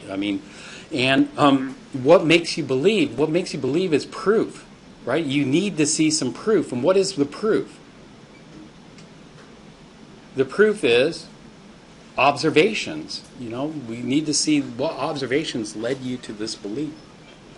That's the way. There are other things that would be more, that there is, you'd have to take this step, but for science you don't. Science, that's the way science works. So what science does is science doesn't tell you certain things, although people think about certain things like the origin of the universe and this type of thing. Science just says, okay, what happened from, let's say, the Big Bang or whatever else on, or what happened at this point. It's just observations. That's all it is, observations. It doesn't tell you something maybe deeper than that. But anyway, it's the way the scientific method works. If somebody comes up with a hypothesis, we need to see some proof. And what's the proof? The proof are these patterns and these trends derived from observation. And so if somebody says, well, I have a different hypothesis about, the temperatures and whatever else, yeah, you want to hear their hypothesis. You want to see their observations, but what led them to that particular hypothesis. Or you have something that says, humans are responsible for global warming, then you want to see the observations, and this is the beauty of science here. Science you can come up with any hypothesis you want. You don't even have to do these first steps. You can just come up with some random hypothesis, but that hypothesis needs to be tested. You need to show some proof. So let's say somebody comes up and they want to sell you, I just discovered the elixir of light. I can sell it to you. Would you buy that? Would you believe them? What would you want to see? You'd want to see some proof, right? Some evidence, right? And so, when I think about the alchemists, they don't need, there's some magic involved, so that magic is you don't need proof for that. But, for other stuff, if you think about this, becoming immortal, is it possible? And then you see research by people like, David Sinclair. Have you heard of that guy? David Sinclair. David Sinclair has the elixir of life, although he doesn't call it the elixir of life, but he's hypothesizing about the elixir of life. Have you heard of this guy? Here's some of his proof, This is a Harvard researcher, and he's talking about how you can slow down aging or potentially reverse aging. And he says if you could reverse aging by 1 year every year, then that's immortality, basically. Have you heard of that? And then you go, oh, that's ridiculous. There's no such thing as this, right? But then you start looking at his observations that he's done, these experiments that he's done, all the evidence that he has for this, and you start going, well, I'm going to start doing that. And I started doing some of this stuff because, it'd be nice to, maybe not live forever, but live a little bit longer. That's it. And so this is the beauty of the scientific method. The scientific method does not need a policeman. It does not need like a science policeman that says what you can say and what you can't say. You just let it run naturally. It's natural course. And so this has been how we've done it for some time. Hopefully it doesn't change. Hopefully it doesn't revert back to the Middle Ages. But it seems that some people would like it to revert back to the Middle Ages.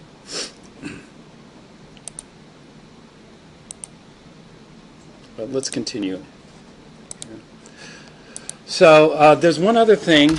We need widespread acceptance. That's what I was trying to write here, but it didn't come out so clear.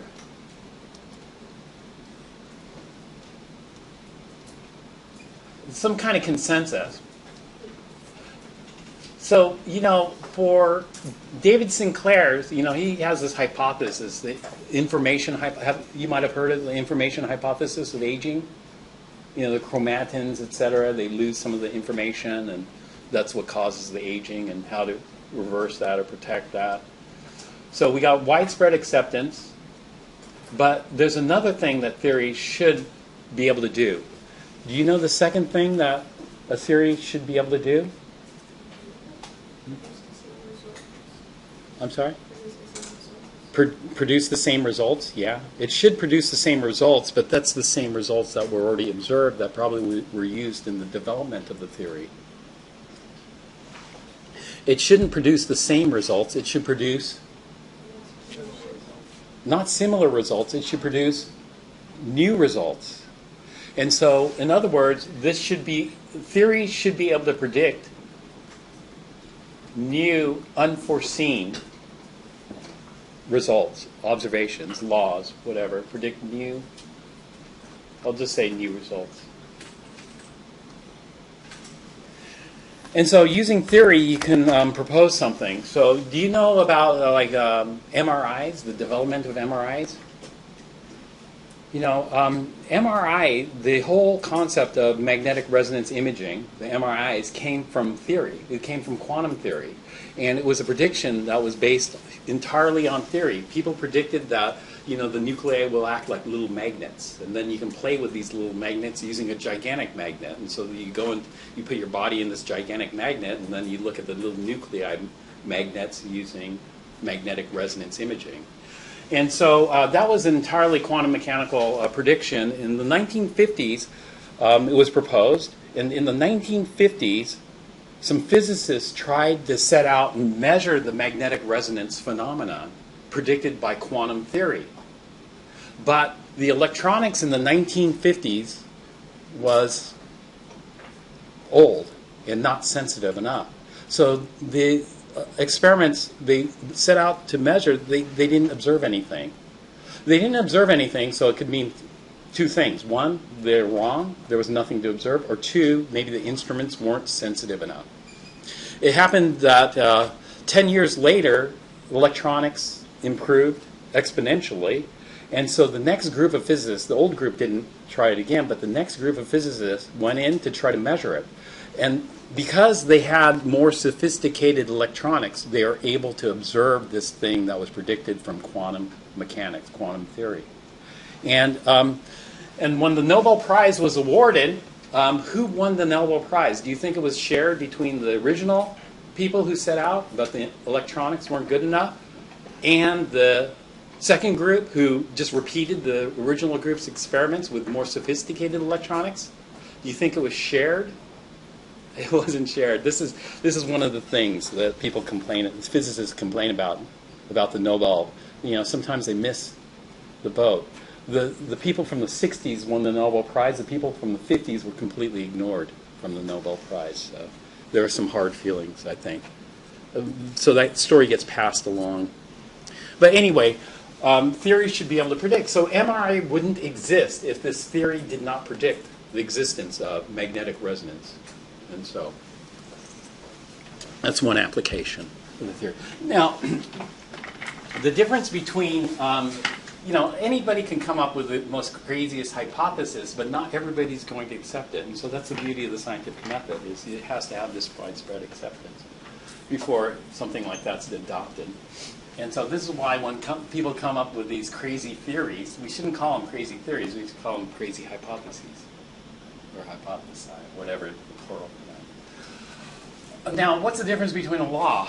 So if we have a law, laws are usually what we call empirical equations. Do you know what empirical means? We typically call these empirical. There are two types of laws, depending on their origin.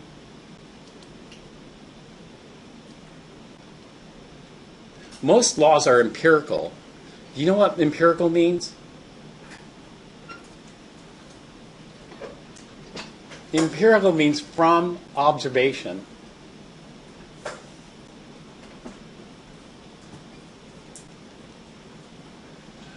And most of these result in an empirical equation.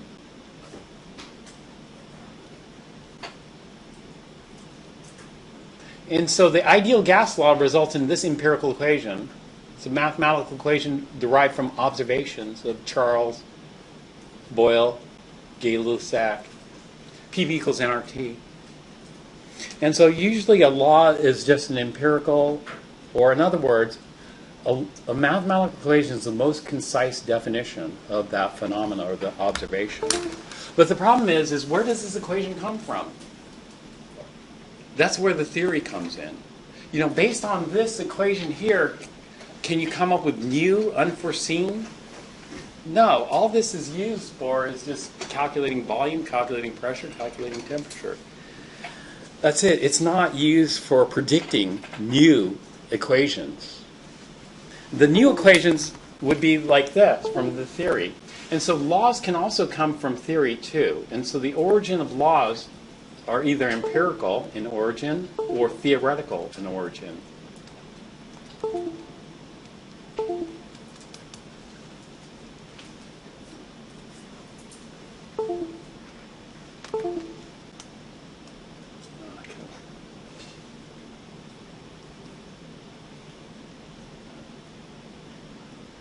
And so we have empirical laws and theoretical.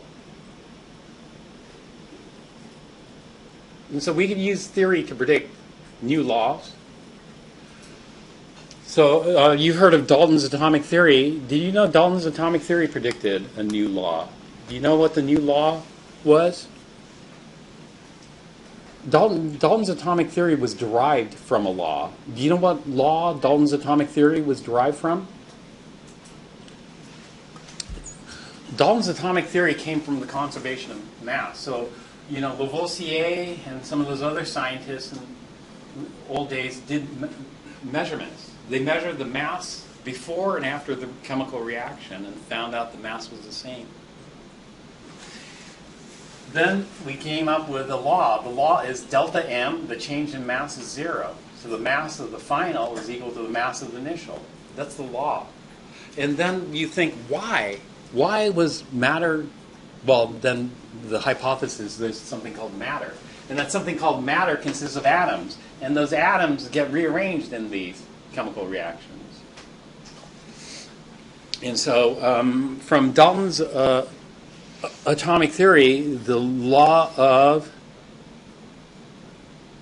multiple proportions. Have you heard of the law of multiple proportions?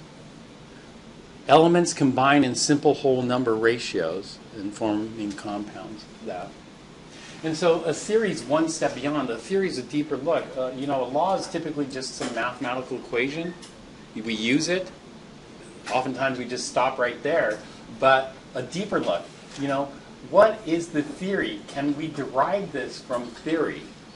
We should be able to derive the ideal gas law, and it turns out we can derive the ideal gas law from theory. What is the theory called? The theory is called kinetic molecular theory.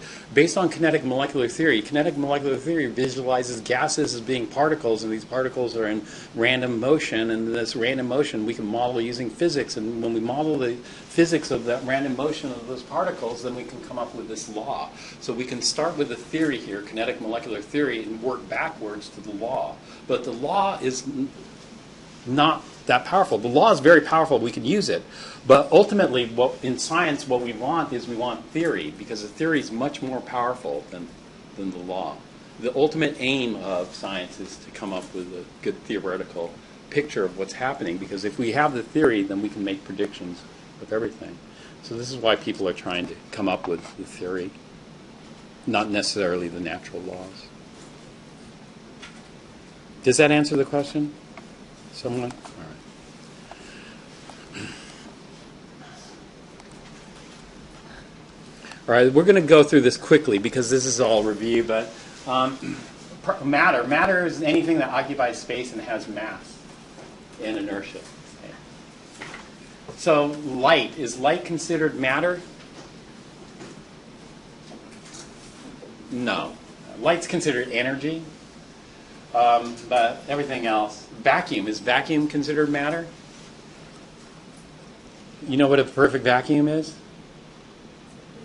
Empty space. Is empty space? It's not really empty now because there are fields in it, but there's no matter in it, and so we call it a vacuum. Matter is composed. What makes up matter? Matter is composed of atoms.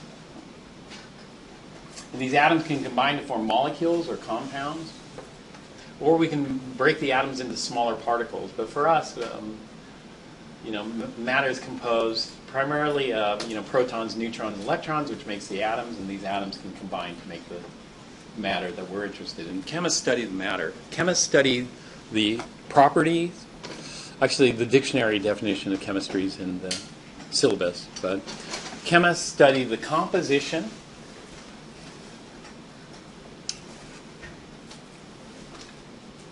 structure, and what?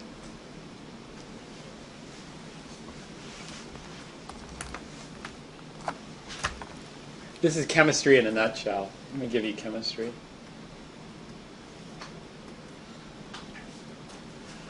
Chemists are interested in the composition of matter.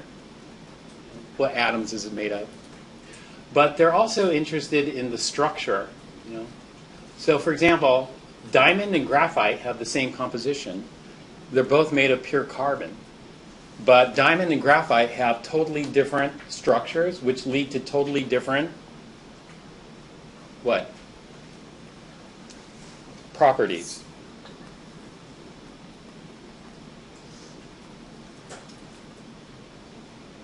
So this is the triangle. This is chemistry. Chemists are interested in the composition, structure, and properties of matter. And this is what you spend all your time studying: composition, structure, and properties.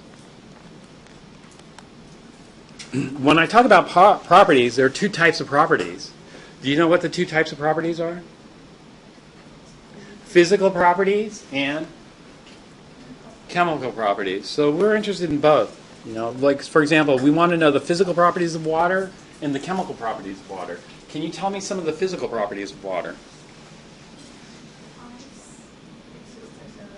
Yeah, the state, solid, liquid, gas. That's a physical property. The color. What else? The density of water. Water has a whole bunch of physical properties: melting point, boiling point, et cetera, et cetera. So if somebody gave you a glass and they said this is pure water, then one way to test it is to measure its properties. If the properties match those of pure water, then yeah, it's probably pure water. But if some of the properties don't match, then it's probably not pure water. And so matter, at least for substances will have a fixed set of properties, both physical and chemical. Can you tell me a chemical property of water? Or a non-property? Water is a tricky one to come up with chemical properties. Why? A lot of stuff mixed in, coming from everywhere, factories or... Yeah, but when it mixes with the water, it doesn't really react chemically. Water is pretty stable stuff, I think. And so there aren't that many chemical properties for water. Is water flammable? Not really, not unless it's like extreme, like in some kind of probably nuclear explosion, then maybe you can get it. Fracking areas. Or fracking areas. Yeah, fracking, it's still water. It's chemically, it's fairly unreactive.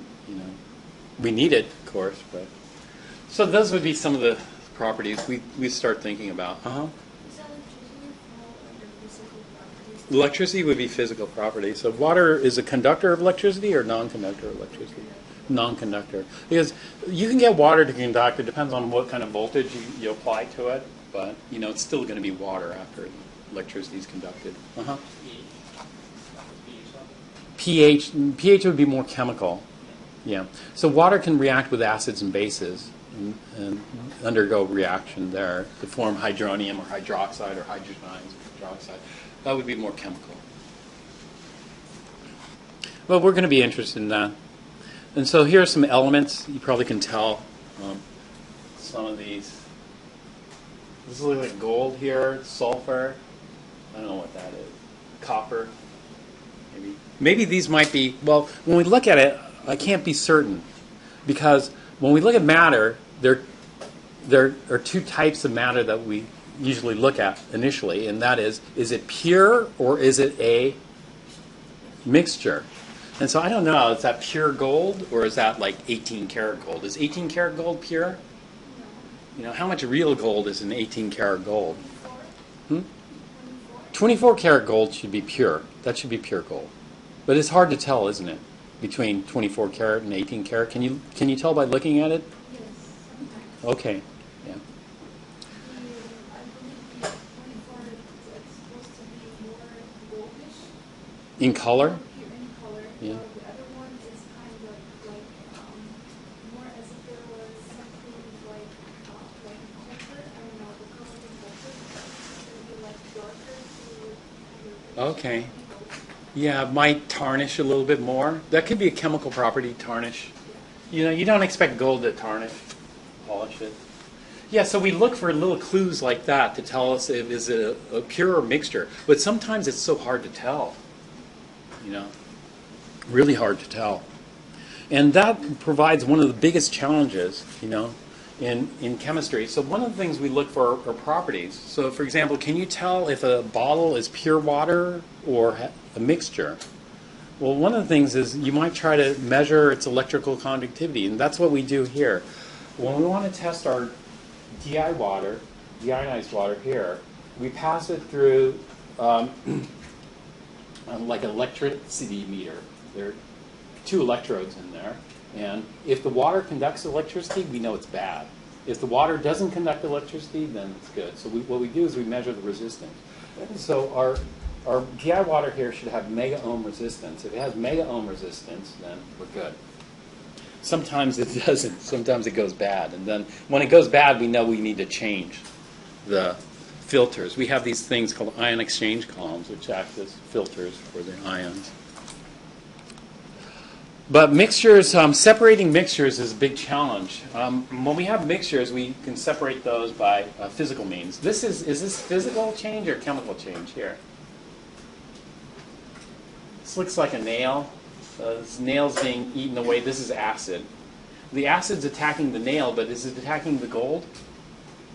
Now, this is probably hydrochloric acid. And so this is some of the chemical properties. Gold, you're going to need something a lot stronger. Do you know what we can use to dissolve gold? Mercury forms a mixture, amalgam, and so mercury will mix with the gold, but so it does dissolve the gold in that way, but it forms a solid rather than a liquid. How could we dissolve the gold into a liquid?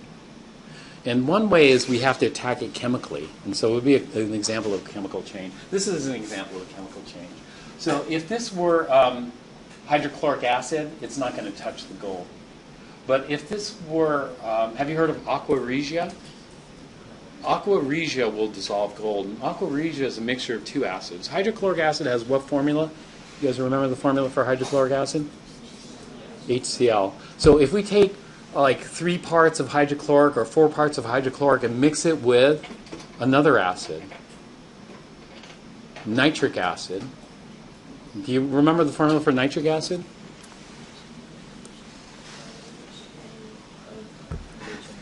HNO3. So if we take a mixture of hydrochloric and nitric, it dissolves the gold. Why? It's because of the chemical properties. The chemical properties of nitric acid are quite a bit different than the chemical properties of hydrochloric acid. Hydrochloric acid we call a mineral acid. Nitric acid we call an oxidizing acid. And oxidizing acids have additional characteristics that we take into consideration. So this is a nail coated with zinc, it looks like, and hydrochloric acid. So they're about now like 118 elements. It's actually been more, that people have claimed, but you have to be verified. If somebody hypothesized that they made some new element, then they want to see proof. And so to see proof, you need to reproduce that proof. This is like the beauty of the scientific method. I guess I didn't know there's a class here on campus, astrobiology. Have you heard of that? Looking for intelligent life, I guess, elsewhere. Well, there was a NASA astrobiologist that was working in California at Mono Lake. Mono Lake is a lake just east of Yosemite. And in Mono Lake, the arsenic levels are very high. There are no fish that live in Mono Lake. They're brine shrimp and they're bacteria. And there are lots of seagulls because the seagulls eat the brine shrimp. But if you go fishing at Mono Lake, you're not going to catch anything. But anyway, the NASA astrobiologist hypothesized that the bacteria are, we have phosphorus in our bodies, and we have phosphorus is an important element in like DNA and metabolism elsewhere. But arsenic and phosphorus are in the same family. And so this NASA astrobiologist hypothesized that the bacteria are actually alien life forms. They're alien life forms, although they're terrestrial. They're alien because they're using a different element. Rather than phosphorus, they might be using arsenic. And that would make them alien because all other life forms, regular bacteria, use phosphorus, not arsenic. ATP, ADP, all that stuff. DNA. And so they hypothesized that. And this is the way science works. Even though they were able to publish the work in one of the most premier journals, the premier journals are very strict. They scrutinize the work. So if you publish the work in a journal like Science or Nature, then it went through heavy scrutiny. And I think they published their work in Nature. And so usually when you read stuff from Nature, it's pretty reliable because they have people called referees. The referees are sort of the policemen. They're volunteers. And what they do is they read the paper and then try to knock holes in it, or give suggestions about additional experiments that they need to do.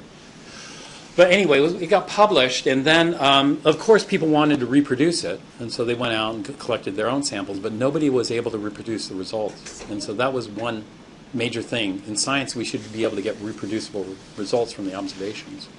And eventually, the paper had to be retracted, and retractions aren't all that rare. During COVID, there are hundreds and hundreds of papers that have now been retracted. Papers that got published, and they found out the data was junk. And then they had to retract it. Not junk, but the analysis, or maybe the data. And so tons of retractions out there right now. But in the past, it's happened in history. Not only that, there are retractions based on getting more and more sophisticated instruments. Maybe the original people, they just had poor instruments, and then the instruments got better and better, and then they reanalyzed the results. And so you'll read papers like a reanalysis of so-and-so's data, using modern techniques, that kind of thing. And this is the beauty of science. The beauty of science is not that a paper had to be retracted. That's great. That's the beauty. The beauty of science is that the papers got retracted, And so this is how science self-polices itself. We don't need a policeman. It polices itself. But anyway, getting back to this, it turns out that it was due to cross-contamination. The arsenic got contaminated and this and that, and so the bacteria really didn't have arsenic. The bacteria were phosphorus-based, not arsenic-based. And so the search goes on. But it's good that the search goes on, and I applaud the NASA astrobiologists. People should step up. It's like there's a Harvard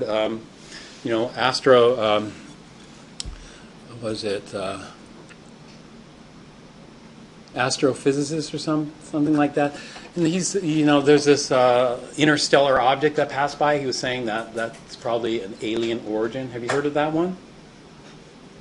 Or he said there was a meteorite. This meteorite came from interstellar. That is because of its speed and the impact. So he went and collected the fragments from that meteorite, saying that probably came from outside the solar system. And he's hypothesizing that those could be probes, potentially. And I mean, that's great. People should hypothesize things and then present evidence, But then I was watching this YouTube, and this critic of this guy was saying, "Oh, he's got just too big of an ego." I don't want to hear about ego. I don't want to hear about person. I don't want to hear about politics. I just want to see their observations that led them to their hypothesis. And that's the way it should be. But it's kind of going the wrong direction. But hopefully, it's going to get back to the correct direction. But anyway, let's get back to this. So matter is made up of atoms. We know about 90% of them are from natural sources. Where's the other 10% from?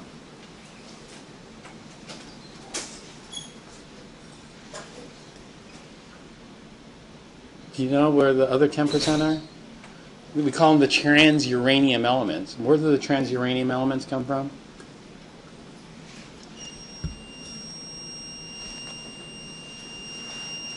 Oh, sorry, I forgot the light.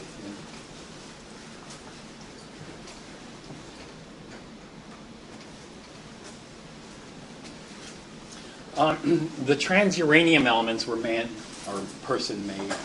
These came from particle accelerators. And what they do is they collide these atoms to get the nuclei to fuse to make bigger atoms. And so those would be like europium and berkelium and seaborgium. Seaborg was one of the people largely responsible for all the work that went on at Berkeley. But he has a history here because he's the UCLA graduate. Went on to make a bunch of those. So there's some Seaborg Award at UCLA there. But anyway, we'll have compounds, and the compounds could be either molecular or what other types of compounds have you encountered? Compounds are two or more elements combined.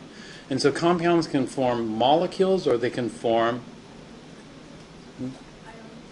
lattices, like ionic lattices and covalent lattices. Have you heard of those? And those lattices extend. They don't form discrete units like this. And so we'll be talking about this as we go along, so just kind of review this stuff here. Homogenized milk we usually think of as homogeneous mixture. Homogeneous and heterogeneous, the way we define that is via the naked eye. If the naked eye it looks homogeneous, then we'll call it homogeneous. If by the naked eye it looks heterogeneous, then we'll call it heterogeneous mixture. And so these are two classifications. Now, if you put the milk under a microscope, it's going to look heterogeneous. But that goes for a lot of other things. If you put air under an electron microscope, it's going to look heterogeneous too. But based on the naked eye, that's how we're going to classify it. And so the classification of matter goes like this. We're going to take matter. The matter could be pure or it could be a mixture. If it's pure, then we call it a substance. And if it's pure, then it's either going to be a compound or an element.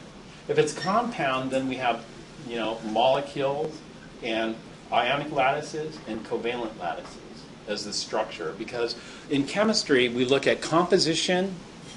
What else? What are the three things chemists look at for?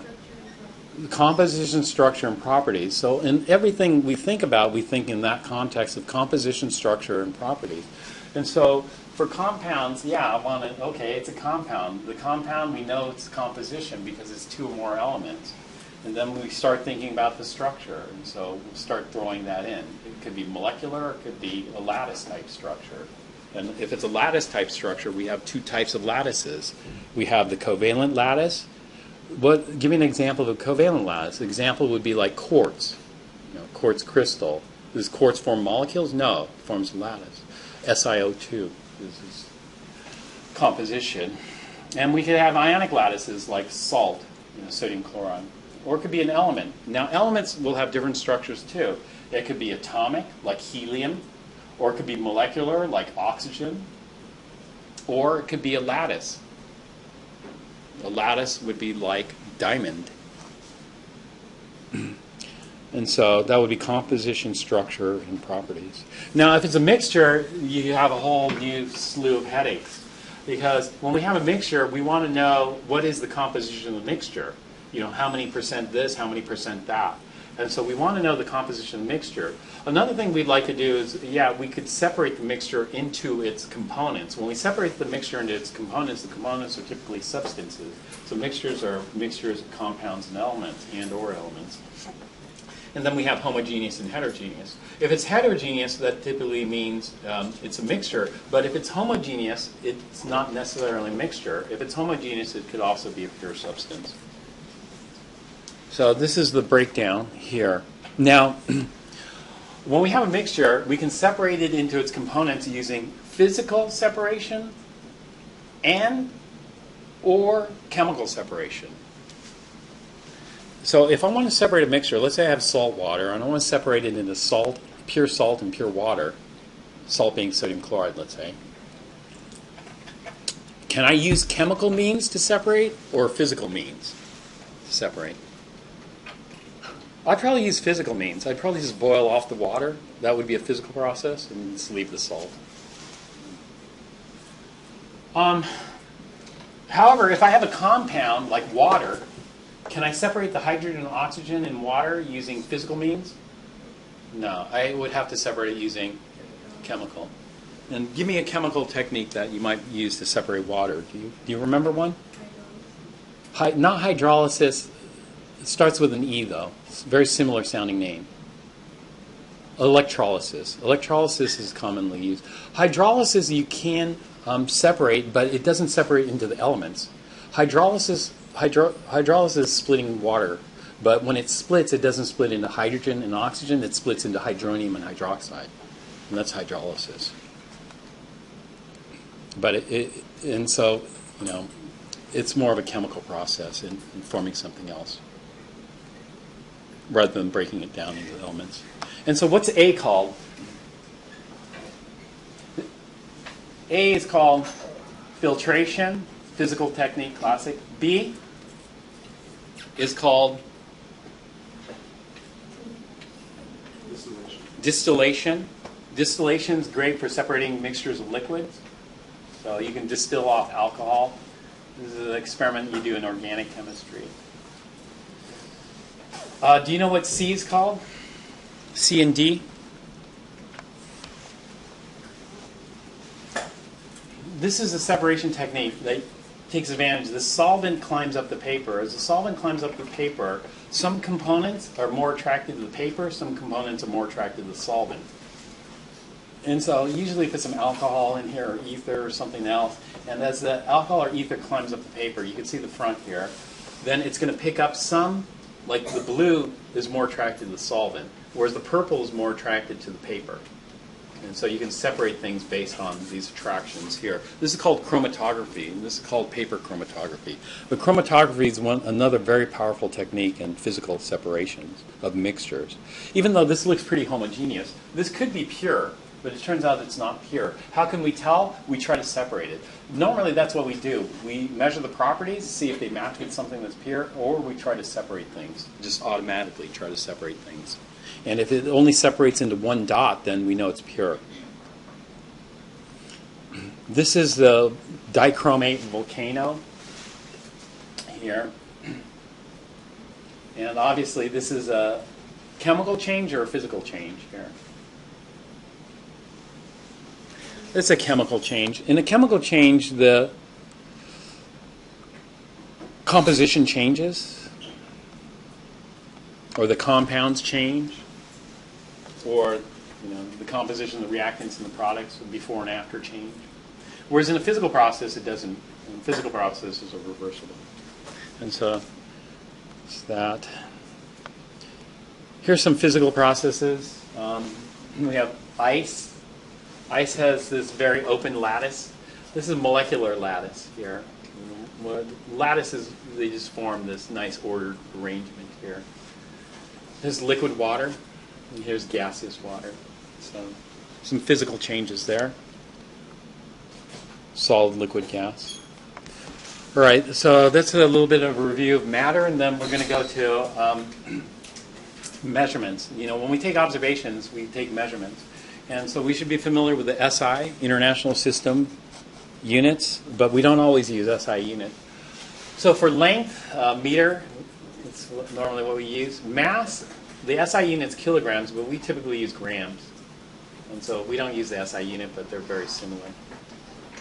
Time, seconds is usually good. Temperature, we don't use the SI typically.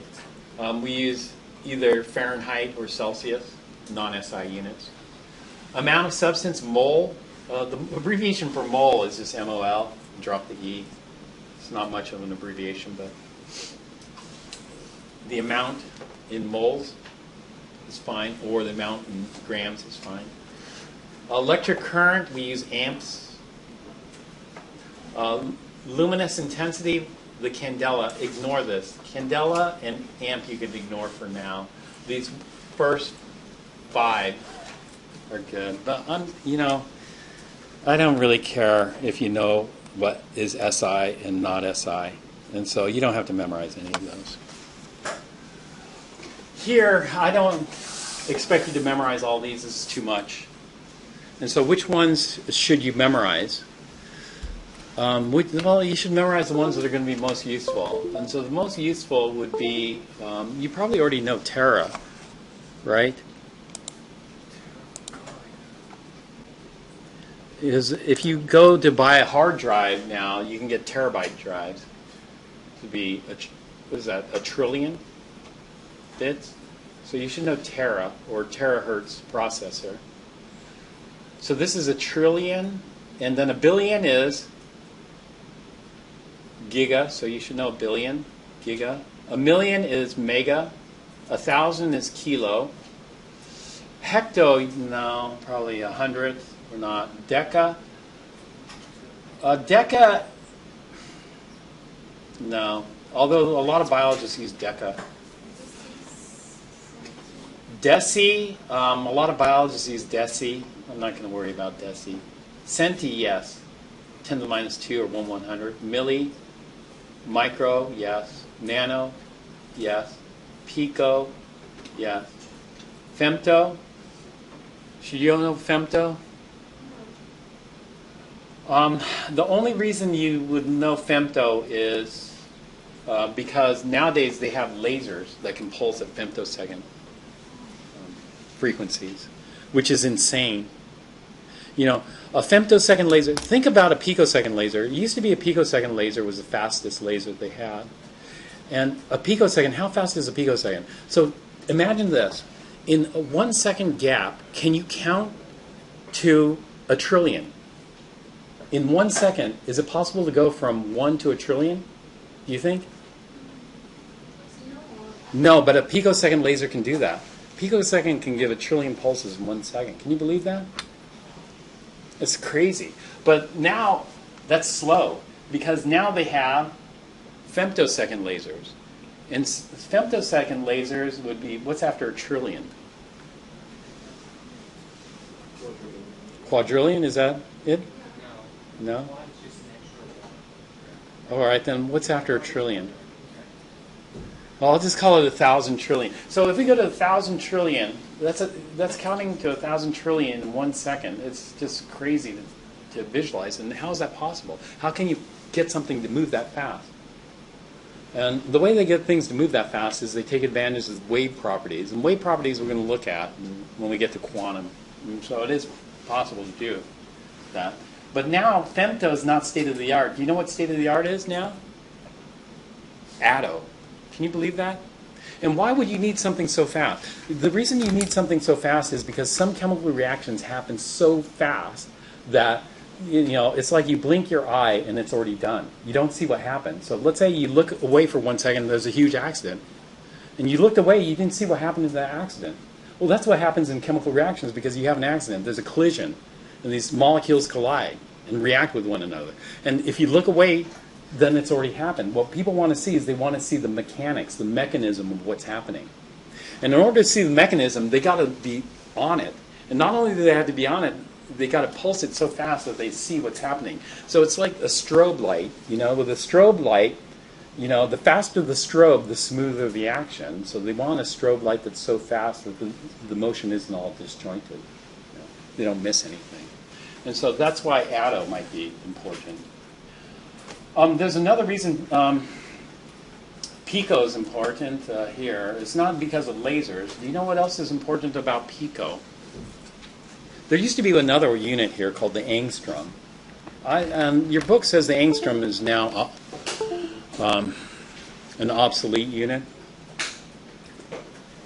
But a lot of people still use the angstrom, and since the angstrom is still being used, I'm going to do that. These prefixes go with any unit, but the angstrom only goes with length.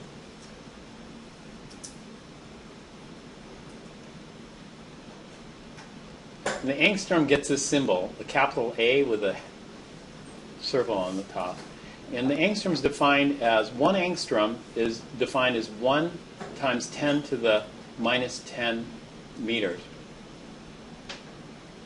The angstrom used to be very popular. Do you know why the angstrom used to be very popular? Or the pico is now the popular one. Why is the pico popular?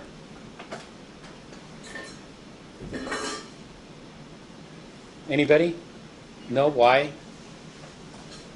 A lot of these units, people will know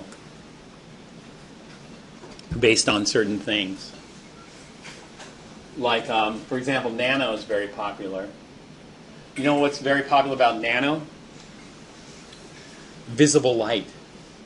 Visible light ranges from 390 nanometers in wavelength to 760 nanometers. 760 nanometer light we call red. 390 nanometer light we call, what's that, the opposite end of red? Violet. And so I know nano. I know those numbers, 390 nanometers to 760 nanometers. I have those memorized because that's invisible light. 1,000 nanometers would be infrared. Less than 390 should be ultraviolet. And so if you're bathing in 250 nanometer light, that's ultraviolet. Probably don't want to do that, or maybe you do. I know pico. Why do I know pico? I know pico because of, and I know angstroms because that's the size of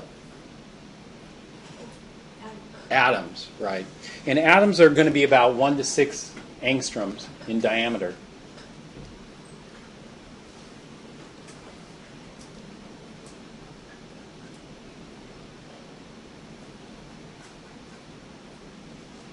But, let's say an atom were 1.23 angstroms in diameter. 1.23 takes up 4 characters. 1, and then the point, and then the 2, 3. That's 4 characters. To save trees, people want to minimize the amount of type that's done. And so if you could, instead of saying 1.23 angstroms, if you could just say 123 picometers, although pico takes another character, whereas angstrom just takes 1 character. So I guess it's a break even. I don't know why. But here we can get rid of the decimal point. And so, for example, 1.23 angstroms is equal to not 1. We don't need any points. It's 123 picometers. So the convenience is picometers is more convenient because we can get rid of the point. We don't have to say point. And so picometers is very important because that's about how big an atom is. An atom is hundreds of picometers. So atoms range from 100 to 600 picometers.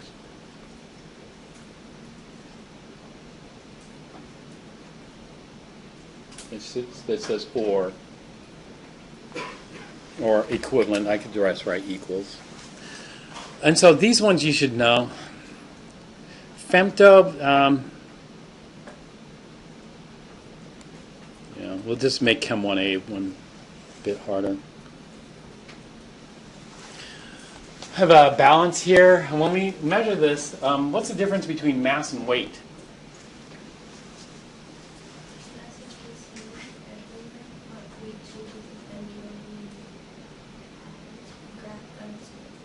Not atmosphere, gravity, force of gravity. So, when we measure the mass, we're measuring the quantity of matter, and that doesn't change. So the mass on the Earth and the mass on the Moon or the mass on Mars is the same. However, your weight is going to be different because the weight measures something else. The weight measures the force of gravity. But since chemists just work on Earth, and the force of gravity doesn't change that much, we just use weight and mass interchangeably. And so when somebody says weigh something, we're actually measuring its mass. But in physics, that's an important distinction there.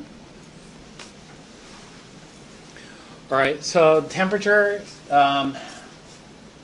so we have mass. Mass, the SI unit was what?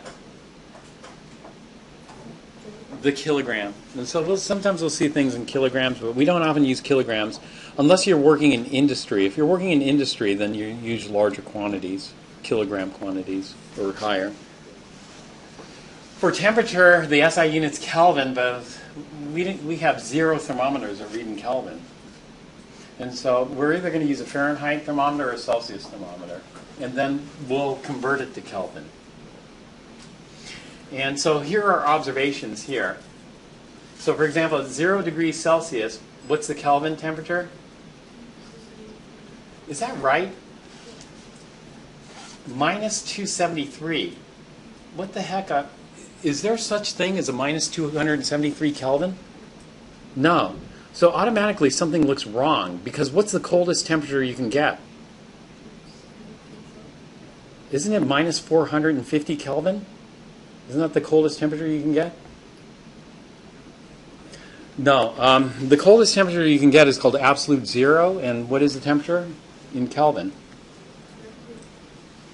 0 Kelvin. So negative Kelvin is ridiculous. I don't know what's going on with this. So I'm just going to ignore it right now. I think there is an operator. An operator that is, they take this temperature, minus 2, and then get this. Maybe. But, you know, there are, okay, here it makes sense. Oh, it's not minus. This is a graduation. So we start off at 0 Kelvin, and these are all positive. And now it makes sense. But sometimes on labs and sometimes on tests, people calculate a temperature, and they calculate a temperature of like minus, I've seen it minus 400 Kelvin, and then I think, okay, there's something very wrong with that. You know, it's obviously wrong. And so you need to know some reference points. And so a lot of people say, there's no need to memorize anything. No, you should memorize certain things. One, you should memorize that the coldest temperature you can get is 0 Kelvin. You can't get any colder. So if on a test you come up with a calculation of minus 400 Kelvin, there's something very wrong with your calculation, right? That's a benefit of memorizing. Whereas somebody who never memorized it might think minus 400 Kelvin is perfectly reasonable, right? And so we have some reference points. This is why I reference point certain things like light, you know, visible light, you know, and certain other things memorize. But certain things we don't have to memorize. And so one of the things that I don't memorize is the formula for converting temperatures.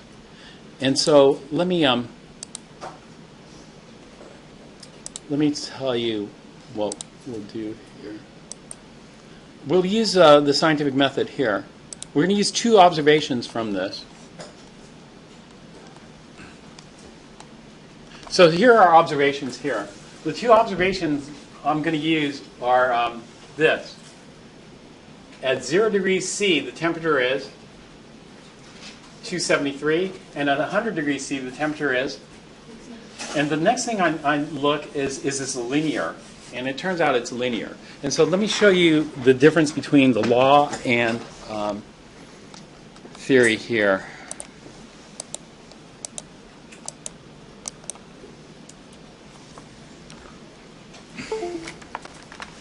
So in the scientific method, we start off with our observations, and these are our observations. Generally, we do this process. So this will be the Kelvin temperature. This will be the degrees Celsius. At 373 Kelvin, we have 0 degrees Celsius. And at 273 Kelvin, 100 degrees Celsius, sorry, we'll have 0 degrees Celsius here. The first thing is, how many sig figs do we have for this? In other words, I'm going to ask you, at 100 degrees C, is the Kelvin temperature approximately 373 or exactly 373? Exactly. This is why I picked these 2 data points, because we're going to have, these are by definition, these are infinite sig figs. At 0 degrees C, is the temperature exactly 273 or approximately 273? Exactly. And so this is infinite sig figs. So I picked these 2 points because these are by definition here. What we do in science is we do a process called data reduction. Have you heard of data reduction? Sometimes what we do is we take a lot of data and try to reduce it into simpler terms. And so I could take all that data and graph it. If I took all that data and graphed it, I'd come up with something like this. So let's put, I don't know, Kelvin on the x here and degrees C on the y here, and then just graph this. And so at 0 degrees C, I'm going to have 273 Kelvin. And at 100 degrees C, I'm going to have 373 Kelvin. And then I can put in the other points in here as well, and they fit the line. And then what we're going to do is we're going to come up with a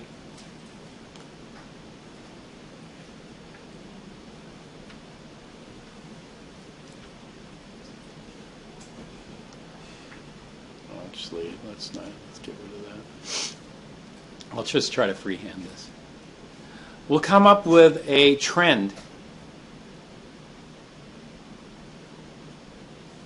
That. And the data here is what is this as well? And there's x is 373, y is 100. And I should put in my units. Kelvin is just K, whereas Celsius is degrees C. This data point here is going to be 273 Kelvin and 0 degrees C. Infinite sig figs. All right, in order to reduce this even further, data reduction, we can define this trend as a mathematical equation. And what would the mathematical equation be? The mathematical equation would be, well, this is the equation of a straight line. So this is data reduction again. This is going to be y, which is degrees C, is equal to m. In other words, y is equal to mx plus b. And what is the slope? The slope is going to be delta y over delta x. Now delta y is going to be 100 minus 0. So this is delta y, 100 minus 0 degrees C. Delta x is going to be 373 minus 273 Kelvin times x. X is going to be degrees, not degrees. We don't need the degree sign for Kelvin. Kelvin's just K. Plus the intercept. What would the intercept here be?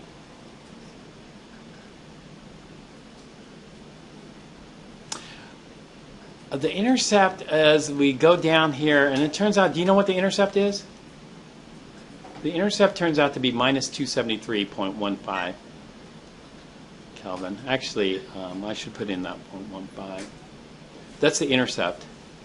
Even though minus 273 doesn't exist, is that, wait, not, minus 2, not Kelvin. Minus 273.15 degrees C, sorry. And so the intercept here is going to be plus a minus 273.15 degrees C. Sorry, it's hard to read there. But this is what I'm going to get. Degrees C is equal to, okay, this is going to be 100 over 100. In other words, this is going to be 1 Kelvin minus 273.15 degrees C. Does this equation look familiar? This would be the law. This is what we'd call an empirical law. And so the empirical law between Celsius and Kelvin is this. Now, we can stop here at the law and just leave it at that. You know, we don't have to go to a hypothesis. We don't have to go to a theory. Does that make sense?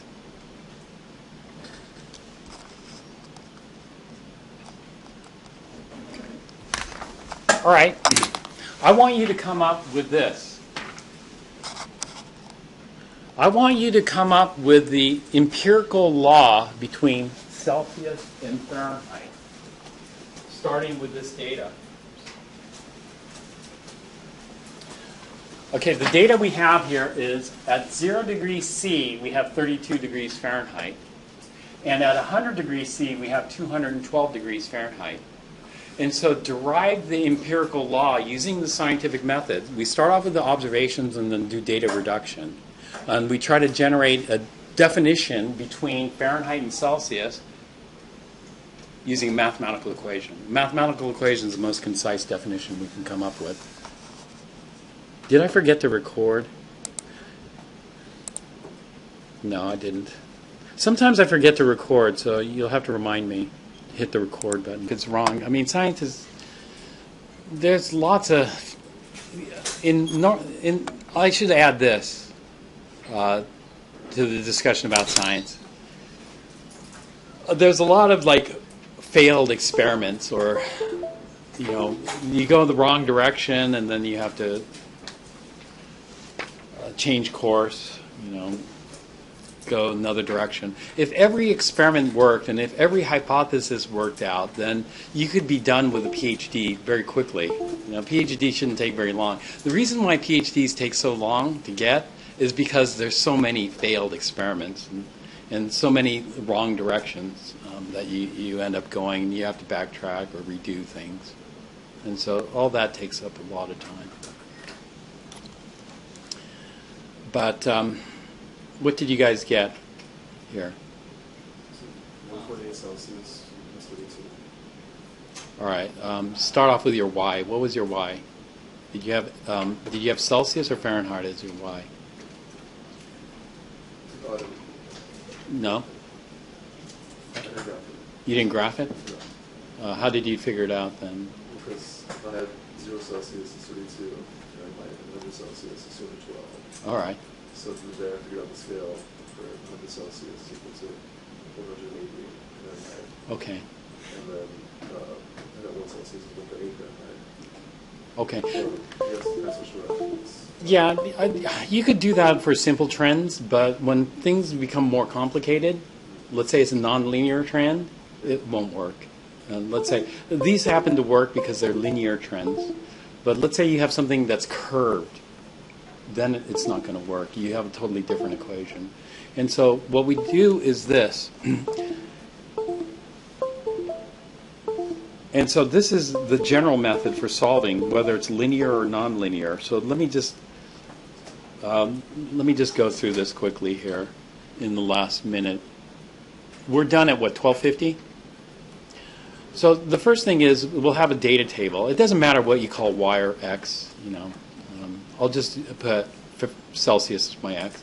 So at 0 Celsius, I have 32 Fahrenheit. And at 100 Celsius, I have 212 Fahrenheit. And then I'll graph it. And so this is what I meant by this. I'll put my Fahrenheit as my y and my Celsius as my x. But if you do it the other way, it's fine too. And so at 0 degrees Celsius, we have 32 Fahrenheit. And at 100 degrees Celsius, we have 212 Fahrenheit. And so this would be the line here. Now, there could be other trends. So, for example, we see a curved trend like this. This would be like exponential growth or decay or something like this. We could have curves like this. Now, these will be fit to a different mathematical equation. So, in order to define a curve, we need 3 points. Here, we should have a third point here to verify that this is linear. But we already know it's linear, and so we'll just leave it at that. But it could very well be curved. And so in order to define a curve, minimum of 3, but better to have more. The more points we have, the better our data is, the more confidence we can have in it. But we have 2 big points here. And so our y is degrees Fahrenheit, that's our y, is equal to mx plus b. Our slope is going to be delta y, so it's going to be 212 minus 32 degrees Fahrenheit. And our delta x is going to be 100 minus 0 degrees Celsius. And then this is going to be times x, which is degrees C, plus the intercept. The intercept is 32 degrees Fahrenheit here.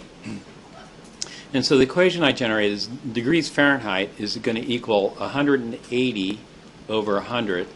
The units here will be degrees Fahrenheit divided by degrees Celsius, times degrees Celsius plus 32. Actually, I should do this better. I should call this the temperature in degrees Fahrenheit and the temperature in degrees Celsius.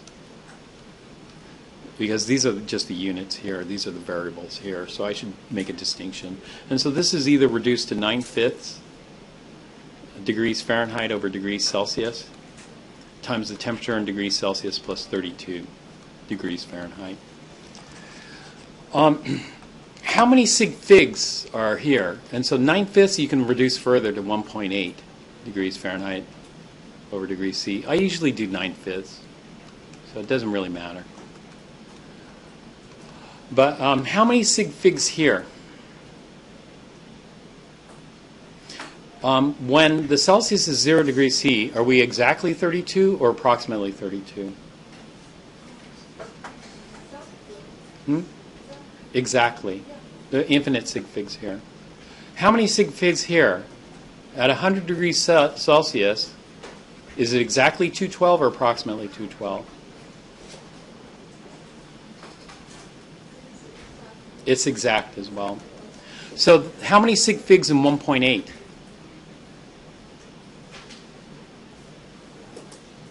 Infinite sig figs. How many sig figs in 32? Infinite. Do you know why? Because that's by definition. Water freezes by definition. How many sig figs in 9/5? Infinite sig figs here. All these are infinite sig figs. And so that we can get from this. This would be the law of Fahrenheit and Celsius. All right, I'm sorry I went over, but we'll stop here.